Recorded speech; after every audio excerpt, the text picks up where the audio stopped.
Scenes. Scenes, right.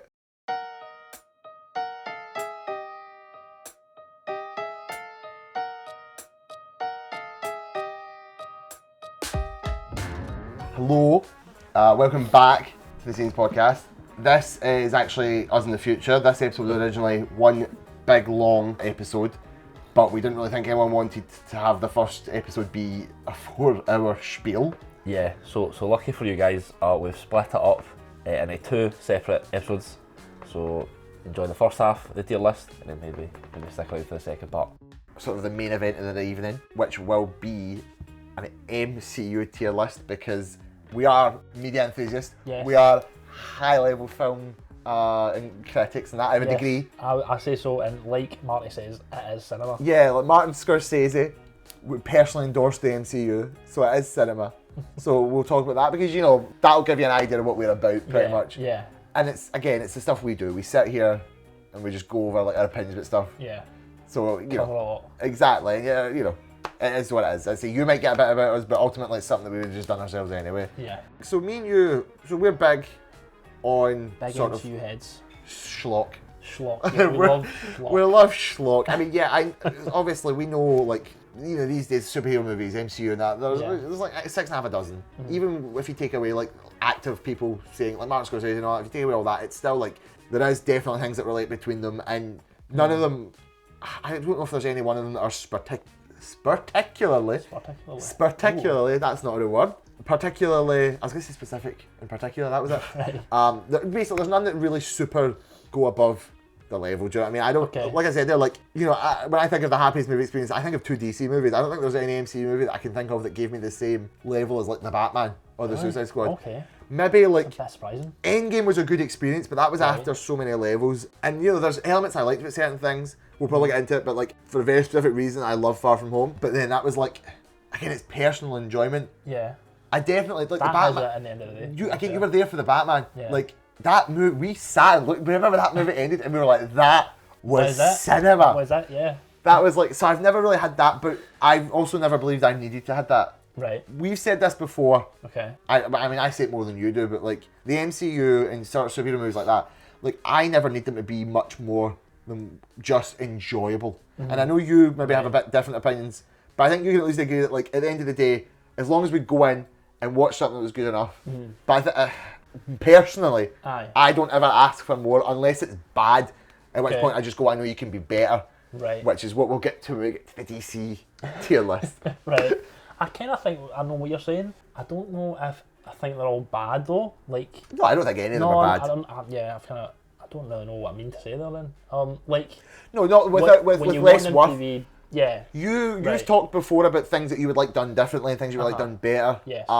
And as I say, you're more aesthetically minded than mine. You've got a bigger palette than me. Mm-hmm. So I think you would like to see certain things done differently. Whether you like them or not, you get an eye for what things could be. Right. And you get I know that you have a very specific way of looking at things. Right. Because, again, I'm not going to spoil the DC video, but Graeme likes the Zack Snyder movies. He likes like the visual language of that. Yes. Which but I disagree with. That could just be, I just like Zack Snyder. It could be, to be fair. I just feel like listening to you talk about stuff, and when we talk about stuff, it's because you just think I'm seeing something you're not. Yeah, pretty much. Okay. And I've grown to accept that. I mean, we used to that's how it's going to be. We used to like joke, bully each other about it. After Captain Marvel, I think I'd bully Chip. Maybe you did. I think that is mid though. That's the spoiler. Yeah, we'll get there. I don't spoiler, but yeah, I think the point is that like, I don't know. I don't want to devolve their value. We're starting with the MCU because it's a grand cultural thing. Yeah. This is like it is a moment. It's the moment. It is the moment. She is an icon. Yes. So yeah, it's something that everyone will have an opinion about, whether you just don't like it at all or not. It's still a pervasive cultural thing. Exactly. Even in 40 years when it's over, it's said. We'll still be talking about it. We're still talking about fucking Howard the Duck. Exactly. Like, see. I think we'll be talking about this because at the end of the day, a lot of these are good. Whether you like the whole experience or not. Like, there's movies in here that I look at and I'm like, man, that was really great. That was really great. Like, I would watch that movie just as a movie again on its own. Yeah. Like, we're doing this because, you know, as I say, it's worth talking. It's a situation that everyone can relate to. And realistically, we're just going to, like, quote unquote rank the movies because it shows you a little bit about what we like and what we don't like in cinema. Yeah. And we're not going to agree on everything, definitely. I think you've already can tell. It's not like we disagree on a lot, but at the end of the day, we come together and we love movies. We are hashtag besties at the end of the day, and we just are Exactly. happy to have watched a film. Yes. It's also worth mentioning, though, to be fair, in this specific instance of the MCU and DC stuff in the future, Yes. We are also keyed in on comics. Yes. You're a lot more than me. I'd say that's fair, yeah. I read a lot more than Ewan. Ewan probably can recall a lot more than me, though. Yeah. He knows more things. That's a really good point. Graeme reads a lot, but I remember a lot. Yes. I can recall a lot of like spurious facts, and then I can obviously regurgitate stuff. Yeah. Like if I watch like a 40-minute Easter egg, Ant-Man Easter egg video, You'll know I'll be like, oh about man, I remember like that one Kang volume, this one Kang chapter that did this one reference. Yeah. So I'm going to throw that back. So yeah, but you know, we both have an idea of comics, and as a result, what we like in comics and what we want to see and what we want and all that I'd stuff. say we're like the target because when we see these movies and there's something we don't understand, we're very likely to go and seek it out and find out what it is. That's a very good point. Whereas yeah. other people, maybe the general audience, wouldn't do that. Yeah, they might not care too much. Yeah. It depends as well. Like I've noticed, you know, there's a lot of like levels about stuff that it's like whether you care or not. I actually refer to Star Wars, and I'm going to name drop Star Wars Explained, who is the best Star Wars YouTuber. He famously said about he compares how he watches stuff to how his mum and dad watch them. So when Book of Boba Fett came out and the big Black Santan, the big Wookiee showed up, Alex was like, "Oh, I've read the comics, I've read the books, I know who that is." Yeah. Alex's mum and dad were like, "Oh, it's a big black Chewbacca. He's a big angry Wookiee." Like, so you know, there's levels like that. I think Graeme's absolutely right about the target audience, though. I think we are literally certifiably ideal MCU people. Yes. I mean, we will. I mean, I will eat the schlock. Yes. Put the slop in the You'll trough, eat it without question. and I will feast without question. I will look at it and then maybe eat it. Although we will get to a movie, a recently released movie that I think we can both agree is certifiable schlock that will never be eaten. We will never touch it again. But we'll get there when we get there. So yeah, we have a tier list open here. Man, Iron Man came out before Incredible Hulk. Iron Man did come out for you because we will start with Iron Man 1. Iron Man 1, where are you putting this, Ewan? So Now, hold on, should we give it credit because it is at the beginning? Well, this is what I was going to say. So famously, I famously said I Famously don't like Jon Favreau. No, I don't. I don't like. No, I don't not like Jon Favreau. I've got issues with Star Wars, but we'll get there when we get there. Yeah. I famously said I'm not obsessed with Iron Man 1. Yeah. A lot of people talk about Iron Man 1, they do hold it in reverence, but they also are like, oh, it's just a very good movie. Yeah. I like it. Let's be Yeah. clear. Like, it's a very good movie. Yes. I'm not putting it in S rank Okay. because I This just... is saved for specifically. Yeah. Well, I mean, this is why we might need to do a separate one because my idea of an S is like bamboozling to some other people for my own personal enjoyment. Yeah. But I think Iron Man 1 is easy up to the A. Okay. You do have to give it credit for the start. They were really ambitious I'd say so. when they obviously, I mean, you know the famous story of like, back then Iron Man wasn't like popular. Yeah. No one thought Iron Man 1 would work. Aye. Obviously Robert Downey Jr. was like given that one like critical chance. But before Iron Man 1, Robert Downey Jr. was having all his issues, of course. Time, yes. Aye. It was kind of a perfect storm. Yeah, I think considering all the facets that went into it, Yeah. for it to be as good as a movie on its own It's surprising. is surprising. Yeah. But then obviously also as the root of everything. Yes. And you know they were thinking about it even at that point, with the future, because Yeah. obviously... Probably no more than if this happens, it'd be awesome. But Yep. I don't think it will. That's probably how it began. I mean, I don't even know if I would say it was just they took a chance, because they clearly had some ideas, but like, you got to give them credit for trying it. Yeah, of course. In the cinematic universe now is obviously a whole different topic than it was back Yeah. then. But Everyone wants one. yeah, like, oh god. Nobody wanted The one. Dark Universe, Tom Cruise is the mummy. Let's go. So yeah, I think it's an easy A. The movie itself, I think is really good. A lot of people have pointed out that the Iron Man effects hold up, honestly, sometimes better than current effects. I would say so. I think it's because they did have a suit, so it must have been a mixture of physical and special effects, and that probably helps it age better. I think as well that back then it was very military. Aye. The modern suits are very bioorganic, Yeah, and yeah. I don't care much for I bioorganic don't stuff. really like nano machines, son. Aye, machines, son. I think the suits have looked really good. I think a lot of aspects of it are really interesting. Terrence Howard was in that Terrence movie. Howard is in this movie and Which- is in no other movies. I want to be clear, I much prefer Don Cheadle, so it's I'd worth say thinking so. about that. Jeff Bridges was in that movie. Jeff Bridges is awesome. And Jeff Bridges was very good in that movie. In my head, I always want like these days. I'm like, man, maybe they wasted Jeff Bridges, and I'm like, they really didn't. No, Jeff Bridges was just flat fantastic. Yeah. Oh, you know what? I was going to say something there, and I want to we'll hit the line here. Before we get started, does anyone want to get out? Oh. Was going to be complete spoilers. Oh yeah, we probably Like, should say that. for everything up to and including like Ant-Man and like the newest stuff. Yeah. And I was going to mention a rumour there for other stuff, so if you don't want any spoilers or anything, like we're going to talk about like... tap out, yeah, this is probably the moment. Thank you for sitting this long. Yeah. Appreciate you. Follow the Twitter. Please. Follow the Instagram. I'm going to say something now, which isn't confirmed, but Yeah. it's kind of been leaked. So Okay. 3, 2, 1, we're going. Jeff Bridges, obviously, he's gone, but there's apparently according to leaks in Ironheart, Alden Ehrenreich is playing his son.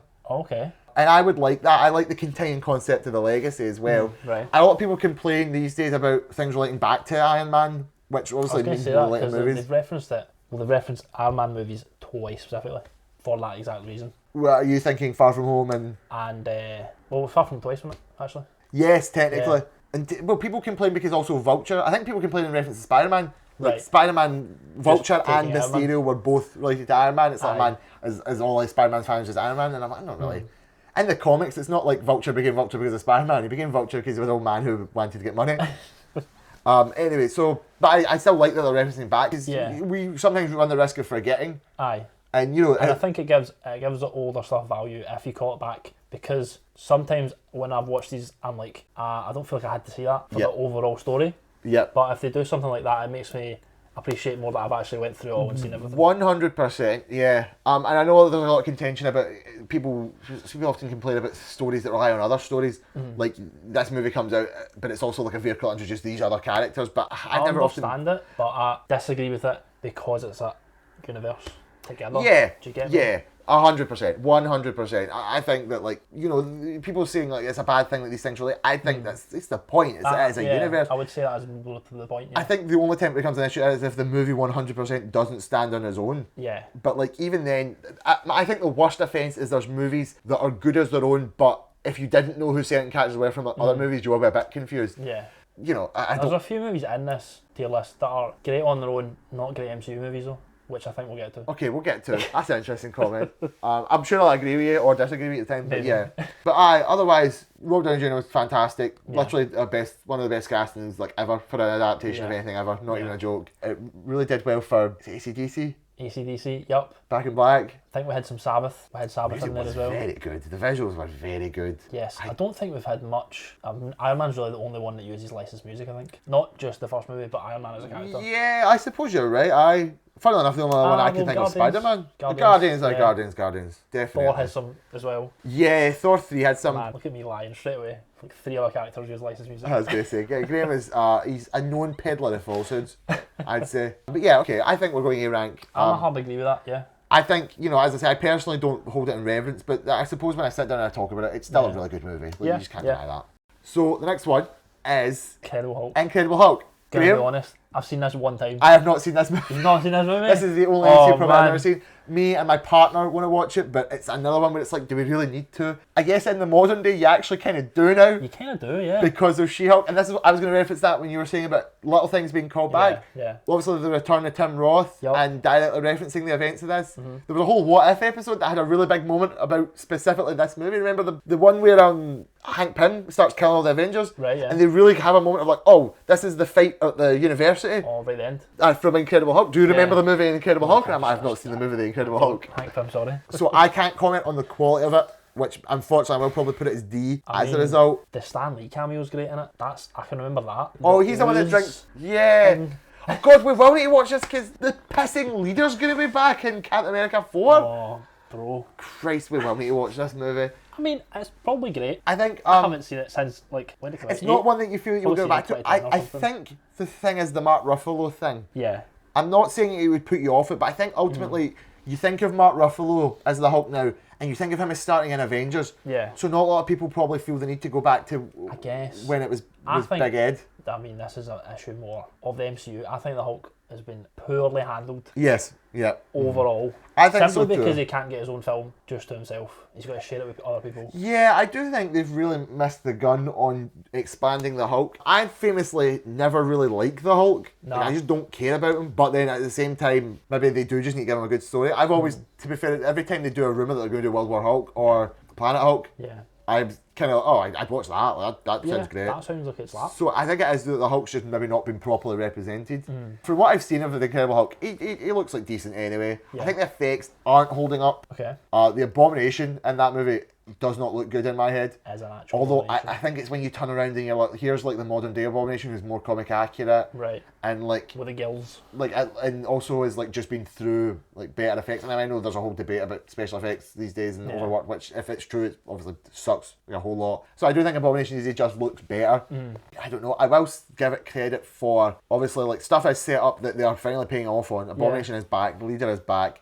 First appearance of William Hart Yes. as Thaddeus Thunderbolt Ross. R.I.P.. R.I.P. because he was great. And again, post credits to that one famously was the goddamn Iron Man. Was it not? Was that not the one where Ross is drinking at a bar and Iron Man shows up and it's what RDJ Iron Man? I don't remember. I'm pretty sure it is because It must have been if Iron Man came out first. That would make it. yeah, aye, because Iron Man 2 was the Avengers stuff. So that was a moment of like, okay, we've had two consecutive movies and they were like, oh god, these are existing. This is like Ben Affleck didn't show up in the Tobey Maguire Spider-Man movies. Didn't, man. This is a moment where it's like, oh my god, there's a crossover. And you got to give it credit for that. But Say so. I think we need to do this. We need to just do it. because we haven't seen it. yeah, because it's such a sort of like a nuanced thing. Yeah. It might not be the worst, but It probably isn't. You know? aye. I Edward don't. Norton is a great actor. Edward Norton is a Probably great really actor. good in it. Watch Glass Onion. Yeah. But yeah, you know, it is what it is, unfortunately. Okay. Next up, Iron Man 2. My board. My board. My board. Where is my board? I want my board. Mickey Rourke, man, great in this film. Mickey Rourke is in this film. Do you know who's great in this film? Oh my god, what's his name? Sam Rockwell. Sam Rockwell is loving this film. Sam Rockwell is a character that should be back in the MCU He should have his own show. immediately.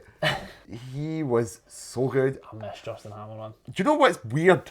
Go on. This movie obviously doesn't do well. People don't like this movie. How? I think I like it better than the first one. I honestly think I put it at the same level. But I don't know how you wouldn't like this movie. I think a lot of people... It's got my favourite suit transformation. Is that ever. the suitcase? Yeah. And it looks so good. The suitcase and the racetrack. I'll say, I think there's a couple of things that, like, when I think of the movie, I think of the moments I like, and then I realise there's a lot of moments in that movie that I don't care about. Right. I don't like Mickey Rourke. He just talks about his Don't bird. like Mickey Rourke? Oh my I god. think he's good at, like, the bird thing, but Yeah. he's just as a guy who's there talking about his bird. Okay. The whole Tony plot, Yeah. I don't really care about. Do you remember what Tony went through in the movie Iron Man 2? What Tony is doing in Iron Man 2, he's trying to stop the government from taking his suits, right? Kind of. That's one plot. That's one plot. What's the other plot? The other he's plot's- trying to make Starkland for his dad. No, Starkland. He's dying. He's got palladium poisoning from the arc reactor, Aye, and they fix it at the and he end. has to like make like a fake element. Yeah. And I just never cared about that. And I think about the scenes where I That's the think shield stuff, yeah. I also Yeah, that's the movie where Tony pisses in his suit and he goes a little drunk and he gets in Yeah. a fight with Don Cheadle, Yes. who's in this movie. Yes. The Chad Don Cheadle. Great scene at the end where they're fighting the bots. That's a great scene because that's what I'm saying. If I think about Iron Man 2, I think, oh man, the bit at the end scene. where they fight all the drones and then they fight Whiplash, really great. The F1 fight with Whiplash. Like the whole scene. Elon Musk is in this movie, which is Elon Musk is in this movie. in retrospect not great. But I think it's a movie of great moments. Yeah. But I suppose there's not really much to care about. Otherwise, I never really gelled with the emotion. Obviously, on a lateral sense, Yeah. the emotional stuff is good. Like it's good that Tony like didn't like his dad and then found like a concept of level with his dad. Which does continue on. Yeah, I would say so. But then almost I feel like it's handled better in other movies because I can remember those moments more. I can remember I think remember it, more yeah. about Tony and his dad in Endgame than Tony's dad in Iron Man 2. Yeah. I guess Tony's dad in Endgame couldn't happen if Iron Man 2. think it peaks in Civil War. Tony's family ship. Yes, peaks it does there. peak in Civil War. That's true. It's not bad. It's It's not, just no, I I don't wouldn't say think so. about it first. It's not my first one. I think it's got some, as you say, it's great moments. That I remember the scene in the courtroom where he's like demanding yeah. him to take his suits off him. Brilliant. Is that the one where he moments. shows up the Justin Hammer getting crushed in a suit guy? It might be. Whereas like, oh, these guys are making their own ones. I remember that was like there's a theory that was the guy that they talk about at the start of Doctor Strange. Maybe in the car crashes on the phone and they talk about a military guy who's like been crippled. And he's like, oh, how intense is the operation? Like, Some people thought it was Rhodey, but I think it was like, no, that wouldn't make sense. Some people was like, man, what if it was like a Justin Hammer getting to get crushed in a suit? It'd be a nice reference. I don't know where I'm putting this actually. I kind of want to put it on B now that I've kind of talked about the fact that there's also bits I don't like. I would concede B, to be fair. I'd be Rush happy B. to agree with that. Right. Oh man, Black Widow comes in. Totally forgot about that. My, we'll get there when we get there. The next movie Thor 1. is Thor 1. Thor 1. I do not like Thor 1. We might be seeing a difference of opinions here. Yeah, I mean, you... Now this is, you don't like it. I don't know why. Okay, it's not that I don't like it, sorry, maybe unfair to say I don't like it. You like it and I don't like it for the same reason, which is our opinion of Thor.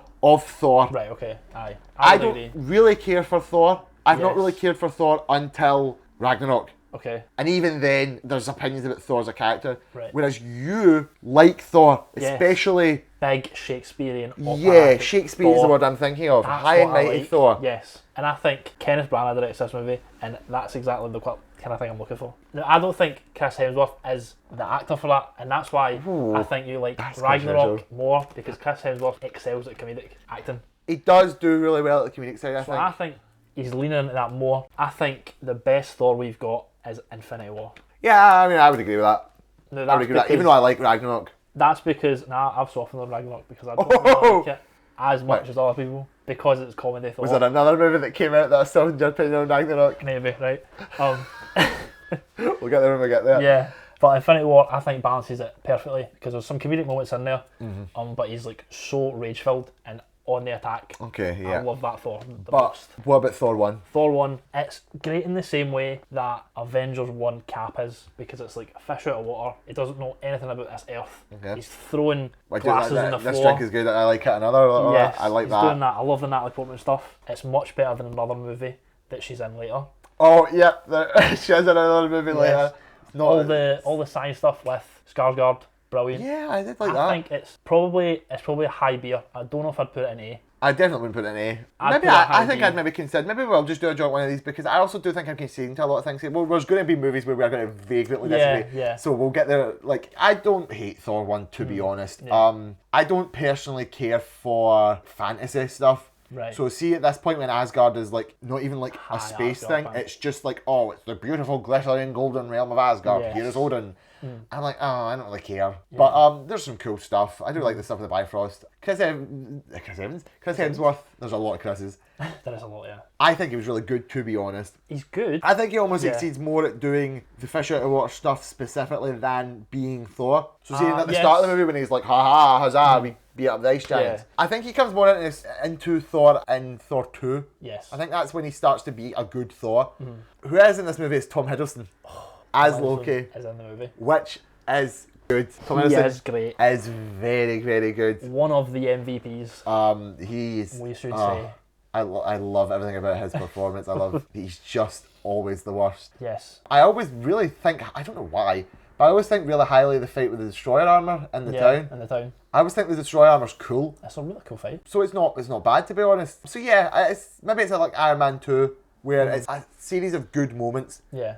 We might be a bit more. I I would don't put- recall these earlier ones because we haven't seen them in so long. That's true. You gotta give him some credit. And I feel like some of these ones are getting less and like we're talking about things that are getting referenced backwards.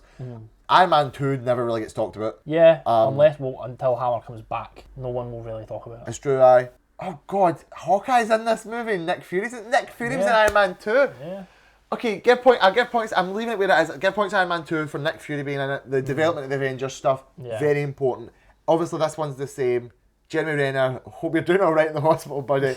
He's in this movie, and Yeah. again, I like that's good world building. Shield is there, Cat's there. You're like, that's Hawkeye. You're like, oh, that's Hawkeye. Yeah. So yeah, that's all good. So I always give it value for that. I think it's that, yeah, as you say, you know, they don't really reference it as much anymore, and also we've personally not watched it in a while. Yeah. So yeah, it's always going to feel slightly less. But all my memories of it aren't the best anyway. Not bad. Just I think of like the bad wig, and, like Yeah. the fucking bleach blonde eyebrows. But it's not bad, and it's a series. There's a lot of good moments in it. I'm going to personally rate it below Iron Man 2 on B. Okay. I don't know if you agree with that. I'd probably put it higher than 2, but I'm happy to concede it. Okay.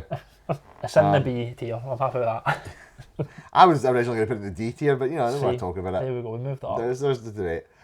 Oh my god. First Avenger. Captain America: The First Avenger. That's like, if not S, the highest A right now. That's above Iron Man 1 for me. I wouldn't put it S. I would put it A probably, yeah. I'm a a big slut for Captain America. I think he's great. I think he is I fantastic. don't know. I think honestly him and Tony are the same level for me. Mm-hmm. I don't think one exceeds the other. I agree. I think, you know, and they're in it enough as well. Yeah. I know there's a lot of like fanfare around Tony, especially Endgame and that. But you know, you think about it, like Steve also dipped in that movie. Yeah. But he just didn't die, so it's easier to make a big fanfare out of death than it is Yeah. for just leaving. Oh God, I just love Captain America. First off, personally, I really like the character of Captain America because he fights for what America could be, not what it is. Aye. And I think that's brilliant because especially in fucking the current age, you need someone to be like, man, America could probably be good, you know. I think Evans is perfect. Yep. I think he's really, really good. Yes. I mean, I think the weird, like, the skinny stuff in this movie before it gets injected, it doesn't really hold up. Yeah, probably doesn't, effects-wise. to be fair. I think this is one of the movies so far where I, like, the whole cast for me is really good in a lot of ways. I'm not saying anything negative about the cast in other movies, but this is the first one where I can safely say, like, Chris Evans, Captain America, Hayley Atwell's Peggy, Sebastian Stan's Bucky, all of the Home Commandos, Elrond, Hugo Weaving as Red Skull. Yep, he's great. Toby Jones is in this as Arnim Zola. Yeah, can't remember his Christ, name. Tommy Lee Jones is in this. Dominic Cooper as Howard Howard Stark. I love Cooper, him. yeah. Watch the show. Watch the show, Agent Carter. This is not non-canon, dubious stuff isn't on this list. Watch the show, Agent Carter. Hayley Atwell and Dominic Cooper are so good. Yeah. And that is just such a good show. Criminally underappreciated. But I love period pieces. This is when my history degree finally comes in. Okay. I love history stuff. Seen So it. this is like cool to see the past. It's cool to see like pure old stuff. But then also, I mean, like the pure sci-fi stuff, like the Tesseract and that are really cool. I love it. I love the action. I really love the character stuff. I love like what they're saying about Steve. The stuff with Stanley Tucci's in this movie. The whole stuff about Steve being like the right guy because he's got a heart and that is so good. It's very essential to the character and it is perfectly played. See when Zack Snyder talks about like wanting to mythologize superheroes, Yeah. and I've always said that's nonsense because his version of mythology is like grey and brown and angry and like godly and holy. And I think this is what I think. The concept of a man who is like just very pure of heart, who has nothing but noble intentions, and who is like been chosen, he's been gifted, and he's going to take his gift and his strength of conviction to do the right thing. So good. That is great. That is a way to do it. That's certainly the way to do it. Also, again, another landmark movie for the universe because they chuck in the Tesseract, they chuck in the Cosmic Cube. This is where we start getting like hints. Which is even before they do the whole Infinity Gauntlet stuff. Like the Cosmic Cube was a big deal in the comics. Yeah. Still is a big deal in the comics. Well, you see, there's some hints in Thor, I think, when you go through the throne room. Oh god, the Infinity, the Infinity Gauntlet is there. But it's not the gauntlet. But yeah, they pure retcon it. I think because the thing is, back then, I think you could have just blown it off as an Easter egg. Like, oh, the Infinity Gauntlet, remember the Infinity Gauntlet? That's probably what they did. But this movie, because it was like, no, the Tesseract's like a big deal. Yeah. Like, oh yeah, the Cosmic Cube, but like I don't think the Cosmic Cube isn't specifically like a. The Cosmic Cube is an Avengers thing. Yeah. So you're like, oh, that's an Avengers thing. Yeah. Like, oh, what's And that? I think the post credits this is really great because it's obviously Steve It is great, yeah. stepping out. It's one of the best post credits. It's one of the ones that I think it's one of the ones that gives you the promise of something coming up. Exactly. Like the other ones are like, oh, you know, maybe something could happen. You know, this one's like, oh no, like Steve is down in the modern era. Like, we got to do something about that. Leads perfectly to the next film. Leads perfect to the next film. Yeah. I'm putting this above Iron Man and S. I don't know how S. you might. No, sorry, not S. An A. I'm happy for that, yeah. I wouldn't put it S. There's better Captain America movies. Yes, but there is a movie. It is Captain America movie that's going straight to the S rank. It's as good a start as Iron Man is for Iron Yes. Man. Yeah, definitely. I just have a lot more love for the character of Captain America personally. I think it says a lot of better stuff. Right. Although, you know, Tony Stark's whole arc of being a tool to being a not tool is good. So after Captain America, obviously, the Disney company came in and we got the first Avengers. It happened. I think my opinion on this has not soured, but just declined over time. Right. Why do you think that is? I think it's because the more it just gets aped. What we're going to do here is we're going to sit and we'll also talk about Avengers is monumental. It is, yeah. It is monumental, but in my head, Endgame is more monumental. They one-upped it. So I think more about Endgame. Okay, let's be chill and see, like Avengers 1 is a very good movie. Yes. I don't think it has a weak moment. The elephant in the room is like Joss Whedon directed it, and there's a whole lot about him these days about not being a great guy, which sucks obviously. So we're gonna have to. I want to acknowledge that, and then talk because you know it sucks. But now I've acknowledged it, I can at least talk about the movie a bit. And yeah, like unfortunately, yeah, it was great. As you say, there isn't like a bad moment. Yeah. The characters all gel perfectly. I think so. I do think in the modern age, now that we've all begun to hate quippy superheroes, Yes, it's getting a bit old. Maybe. yeah, now that I think about all the jokes for that, but I think even watched it now would still be good. I never hated the quippy superheroes. No, I think it's because, I mean, you might not like that I'm doing it. I think Joss Whedon's writing of them specifically is great. When he writes clips like that, Yeah. I think that is a strong suit. No, I mean, I'm more saying, like, it's unfortunate because Joss Whedon's a shitty person. Yeah. But, like you can't even deny that, yeah, do you know what, like, the writing was Yeah. good. I mean, to be fair, we watched Age of Ultron and Joss is like, he's not always great, so. Yeah, it was good. Every moment was really great. The characters bounced off each other really well. The action was really strong. The Battle of New York is, like, still really good. It's so good we had to call it back. Yeah, we keep going back there because you can't ignore it. And, Yeah. you know, it's nice that they treat it as the pivotal moment that it is. Yeah, because it is the first time the world sees them. Yep. And the world, it's like the world of the movies, but the world of us. Yeah. Like, And we then have seen them. They realise we kind of need them. Aye. So it was fantastic. It really got a lot to say. Yeah. I think I never really cared for the bit where they all get pissy at each other, but it still needed to happen, so I'm not going to comment really too heavily on it. Well, I think it comes from the characters disagreeing in the moment. Like Tony wanting to just accept it and like do his research. Yeah. And Cap's like, there's something fishy going on. I don't And trust. like we Shield obviously right make it clear that there's maybe a little bit of like magic influence, like Yeah. it's maybe the staff and all that. And that's not now. what I'm saying. Loki plays them perfectly. As I say, yeah, like Loki's playing a Great. great game, which is good. So I think that I have a natural proclivity to not want to see my besties fight. So when you watch like Captain America and Iron Man like sticking out with each other's face, you're like, Yeah. no, Guys, please. no, can we just don't hug? do that. But it's still very good. I don't know, Yeah. everything about it and the way it draws everything together and then blows everything up as well. Because Yeah. like Nick Fury's back, Shield's back, Hawkeye's back, the Tesseract's back, Loki's back, and then right at the end, obviously you get the post credits The guy. of not Thanos because they later made him purpler. Cool. But I remember I loved that post credits. That sent me on fire. That was like, oh my god, they're going to go like hard with this. Going all the way. We've got enough movies that they're going to expand. They're going to keep pushing. They're going to go to space, Infinity Gauntlet. Like, oh my god. Well timed. And yeah, I mean, I think a lot of the cinematography, I think a lot of the effects and everything really hold up. I can't think of I'd say anything so. that lets me down. Hulk looks great. The first time you see him. Yeah, Hulk Right. looks really good. This is Mark Ruffalo's first appearance as the Hulk. Yep. He's great in it. Who was again really good. Nothing to bash Edward Norton, and I don't think Edward Norton is bad from what I've seen because I've not seen the movie. Yeah. But I think Mark is just the Hulk now. What they do with him is obviously up for debate, but I think Mark himself is I just think really the good Hulk at it. hasn't been better since this and Age of Ultron. That's his best too, I think. Yeah, I would agree. I think a lot of what they do with him, I mean, She-Hulk is interesting, but I think The problem with it is for me, it's in the we'll context. get there. It's because we've just missed so much. Yes. It just sort of is there now. And a lot of it's in the context of what we are missing. Yeah, Like when the Hulk shows up and he has a moment, you're like, that's good because where was the Hulk for like, all this time? Yeah. It's- I want it an S. I think it deserves to be an S. I could see you putting an A though. I would personally put it in A, Right. but I also have to give it the respect it deserves for what it means, and I think that respect is an S rank. It might end up being the lowest S the further we go, but I could see that happening. it's still really good. It's really powerful. It's really important.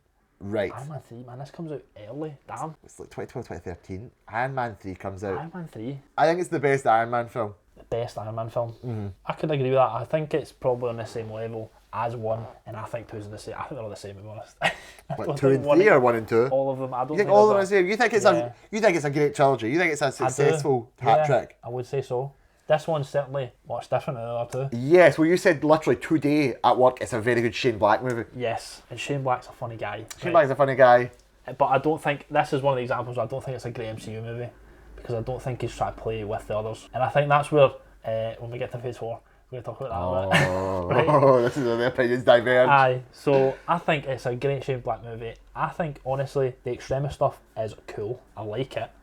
It's not like the best part of the movie though. I think the best part of the movie is Tony in the middle of fucking Russia or whatever it is with that kid. Russia? Wow, He's no. in like Wyoming? I don't know, I can't remember. Yeah, he's in somewhere with that kid. Did you just think of snow? He's in the North Pole with a child. Nah. Iron Man 3. I love Iron Man 3, but I really go back and forth on some things about Iron Man 3. What do you mean by it doesn't play with the others? Because it's not trying to like, apart from Tony's individual arc, I guess Pepper, it's not like forwarding much of the overall story. I will say what's interesting is more in retrospect. See, at the time I think it was fine, but see now that he ends the movie literally giving up being Iron Man and then immediately jumps back to it, Yeah. that never ever worked for me. There was always a bit of like, what was that supposed to be about? Yeah.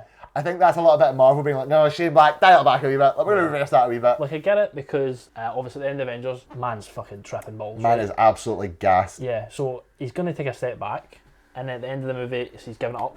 But then he's straight back in. Yeah, literally back in. I think you're supposed to interpret it now as more like he's He's trying come to, back as a different Iron Man. he's trying to give up on obsession. He's obviously took the art reactor out. He doesn't want to like define. He's getting rid of all the extra suits. But then you can't really say he's given up on like his paranoia and all that because he then immediately does an Age of Ultron. Yes. I think it plays well with the movies that came before it because it really does the character well. Everything coming out of Avengers 1 with the PTSD and the paranoia, and I think that was really good. I'd say I was handled really well. I liked what they done with him there. What I keep going back and forth on is the villain. So I like Extremis as a concept, and I'm happy it was in. I'm always weird about the dip between the fake Mandarin and then T'Chillian. I don't think they done. That's probably where the Shane Blackisms come in, because I don't think Shane Black wanted to do the Mandarin like that. Like the way we get him now. You think Shane Black didn't want that? No, I think the way Shane Black did it was the way Shane Black wanted to do it. Oh, okay. So that wasn't probably the way the MCU wanted it done. But I think it's, in retrospect, it's one of the great... They've styled it out. You styled it out. It's one of the great, like, sort of twisty twists where it's like, they didn't let the villain just be this angry guy. Which, to be fair, Ben Kingsley's phenomenal as the fake Mandarin. And I think we all wanted him to be the real villain because he was so good. Yeah. But making it Killian's, I think, a bit more related to the personal story of it all. But even then, like, I don't know, Killian kind of sucks. I'm not saying it should have just been MODOK because it was AIM. Yeah. But, you know, it could have been better. But like I said, go back and forth. I think the villain's certainly the weakest of the trilogy. I love when he infiltrates the house with, like, Home Alone weapons. Yep, fantastic, the single one. The Rescuing the President. Yep. With flying at the plane. Exceptional. Great. I have a particular suit boner for the Iron Patriot suit. I don't know why. Iron Patriot is probably my favourite Iron Man suit because I think it's absurd. It's like, it's like an Iron Man suit that's just obnoxiously American. So when they were like, oh, we're going to make War Machine the Iron Patriot, I'm like, cool, I love the Iron Patriot suit. I love the War Machine suit, to be honest. True. It's a great suit. I think it's because it's the first inklings of, you know, when people like to talk about the MCU being repetitive and all that, that was the first movie where it's like, oh, it's a bit weird, a bit whack. It's a Shane Black movie. A bit different, yeah. I like that. I'd give it credit for that because I feel like a lot of them could feel samey, or I could hear that argument being said. But I think a lot of them stand out because the directors are trying something a bit spicy. Yeah, I think it's like there's obviously going to be repeated character stuff, especially when it comes to first movies. Yeah. Every first movie is going to have that's what I think. Related stuff. Because I really like all the first movies, except from like Captain Marvel. But that's, I think, a separate issue. Misogynist. Literally. Hates women. Cancelled. Right. Aye, but I like all the intro movies. No, I think it's because I can see the character coming through more, and I can see the direction more, I think, in them. I think I have to agree with that. And, you know, there's always going to be similarities, but as I say, the further out we get, the more people try and do different things, the more you have, like, Shane Black, or, like, I mean, we'll get there, but Shang-Chi. Yeah. Oh, come on, Shang-Chi, like... What I'm trying to say is, like, even though this isn't a first movie, it's still like that inkling of like, oh, Shane Black did this movie. And it's just a bit different. Yeah. Not quite. Yeah.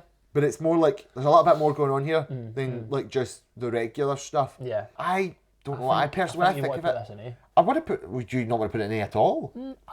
Speaking it out, I think I'd probably put it high B, but I could see you putting it in A. We could put it like low A. Okay. I'll concede it not being higher than Iron Man 1. Right. See, I quite like them all equally, to be honest. Fun enough, Iron Man and Captain America both have the strongest trilogy. I'd say so, apart from the fanboyisms of me coming through. Oh, here we go. What do you mean, is that like we'll get there when we get there, or like... No, man, I just think, just Spider-Man, innit? Oh, God. I love the suit stuff. The suits are great. You get to see so many suits. I love the House Party Protocol. They're just so excuse to sell so many good toys, so many good Lego sets. It is great. Next, Thor the Dark World. Oh, Thor the Dark World. This one, honestly, I can't remember much about. I don't hate Thor the Dark World. I don't hate it either, but that's because I like this Thor. You do like this Thor. I think this is the perfect blend point for us. I think our opinions on Thor, our opinions align better on Thor 2 and Thor 4. We're passing in the cars now. We can see each other. Yeah, well, then past this, we go a wee bit. Yeah, and then we get back to Thor 4, but we're united in a different way there. Yeah, exactly. Right now, we're a bit like the meme for Umbrella Academy, where we're like, oh, we're both here, we both agree at this. We're going to get it out of the way right now. This movie is probably one of the worst villains in the whole MCU. It's Christopher Eccleston's Malekith. Malekith, yeah. And it's so sad because Malekith's like super... Malekith is a great villain. Yeah. Christopher Eccleston is a great actor. Exactly. So it's such a shame that he's just grey and angry and meaningless. Yes. But I think if you discount the villain and hold the strength of this movie on the Thor and Loki dynamic, Thor and Loki, yep, that's great. excellent stuff. Great. Another, because Hemsworth's really good, Yep. Tommy Hiddleston's really good, just elevates it. Yeah.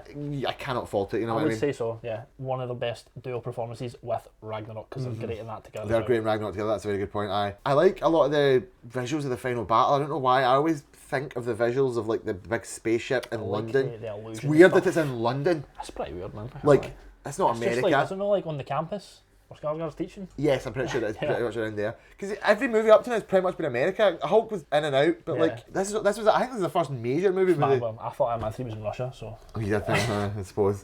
Avengers dipped in and out. Avengers was in like Yeah, it was in Germany, wasn't they it? went to Germany for a bit. They were in, like the sky. This guy, yes. They did a lot. There was a lot of Yeah. film work in the sky.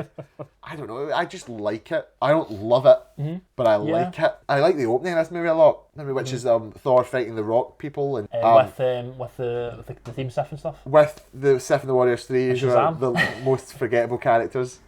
God, Shazam was there. Really He's there. an anti-vaxxer apparently, Man. so that's cool. Yeah, the Warriors 3 are, I think, some of the hardest done characters in the whole MCU. Yeah, Those poor honestly, characters. like Malachi's ruined in this. The Warriors 3 are ruined in this. I think they're good in this. But then they just don't do anything. They just are completely irrelevant later, I guess, yeah. and then they just get unceremoniously kicked. That's because of better character appeals that we like. The Rock Man. No, Valkyrie shows up. Valkyrie We're shot like, by- oh, we don't aye. need Warriors 3 now, give Valkyrie. Yeah, we just compress the Warriors 3 and Sif into Yeah. one warrior. I mean, Sif shows up in Loki, that's cool. I will say though, so this is all cool. Post credits is the Collector Oh, and the Aether. right. And that I think that's one of the post That's a credits. nice post credits. That's like a oh whoa, like what's going on here? Whoa. Benicio del Toro The space people. in space. And I think at this point we knew Guardians was maybe on the way, so it was one of those ones where it's like, oh my god, what's going on here? Who's this crazy guy out in Guardians, like- space? Was a weird shout when it was like announced. Guardians is always one of the weirdest things possible. Yeah. People always talk Far about, man, left. how did they get like a talking tree, talking raccoon movie to do And well? it worked. It worked. We'll get there though, because Yeah. it's soon actually. I also liked the mechanics of this one more than Thor 1. Okay. I don't know why, even though Asgard's still quite fantasy, I still like a lot of what they do with Asgard. I like Jane going to Asgard. Yeah, that's nice. I like the going to the other realms. This one feels a bit closer to sci-fi because there's like spaceships and moving between realms as Yeah. if they're physical locations in space. Yeah. I think at the end of the day, you have to conceive of the 9 realms as just a little section of space that's just multiple other planets. Yeah. I don't really know how they Yeah, work aye. it. Like in the comics, for instance, I don't know how they work it with the rest of it. Exactly. I've never really fully understood. I think it's the way they do this plates, spaceship. right? They do that weird like hexagon thing in the MCU these Yeah. days. I think you're supposed to understand that like I actually think Skarsgård like fully describes it in the movie. he describes the 9 realms. I don't think he describes it in relation to ours. Aye, Because it's not the whole thing about like the realms aligning. I think so. Like the That's plates, that's the Malekith's line- plan, aye. Aye. I don't remember know, having man. that movie. We need to watch the movie. I think we're gonna go high CB probably. C's what comes to mind actually, even though I've just sort of sat fighting for it. I think at low B. I like it more than Thor 1, but I would concede putting it less than Thor 1. Okay. Yeah, it's good. It's not as bad as people say it is, but it's also not good Yeah. in retrospect. It's got a lot of good elements. Oh my. And next movie, Graeme, The Winter Soldier. Captain America, the Winter Soldier. This is a big one. And that's in the S tier. That's in the S tier straight away. That's straight in the No S tier. questions asked. To this day, this is Damn. one of, if not the best MCU movies. Top 3, top 5 at least.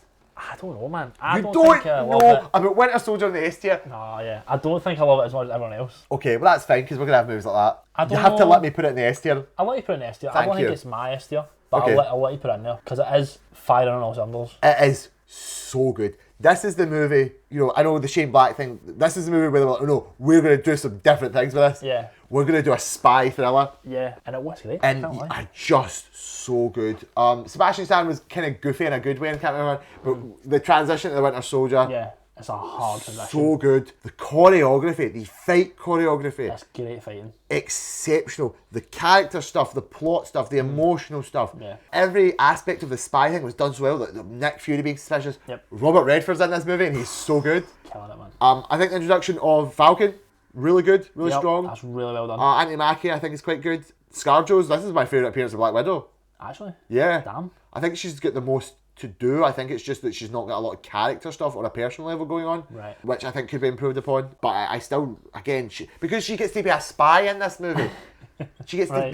they get to do spy The stuff. spy things. I love everything. I love a lot of the aesthetic-y stuff. Right. I love the 3 helicopters in Project Insight. Right. I love how the Triskelion looks. Yeah. I love the base under Camp Lehigh with Adam Zola in it. Crazy place, man. I'm so happy. This is again one of those moments where I'm like, oh, they did Robot Zola. Yep. That's so good.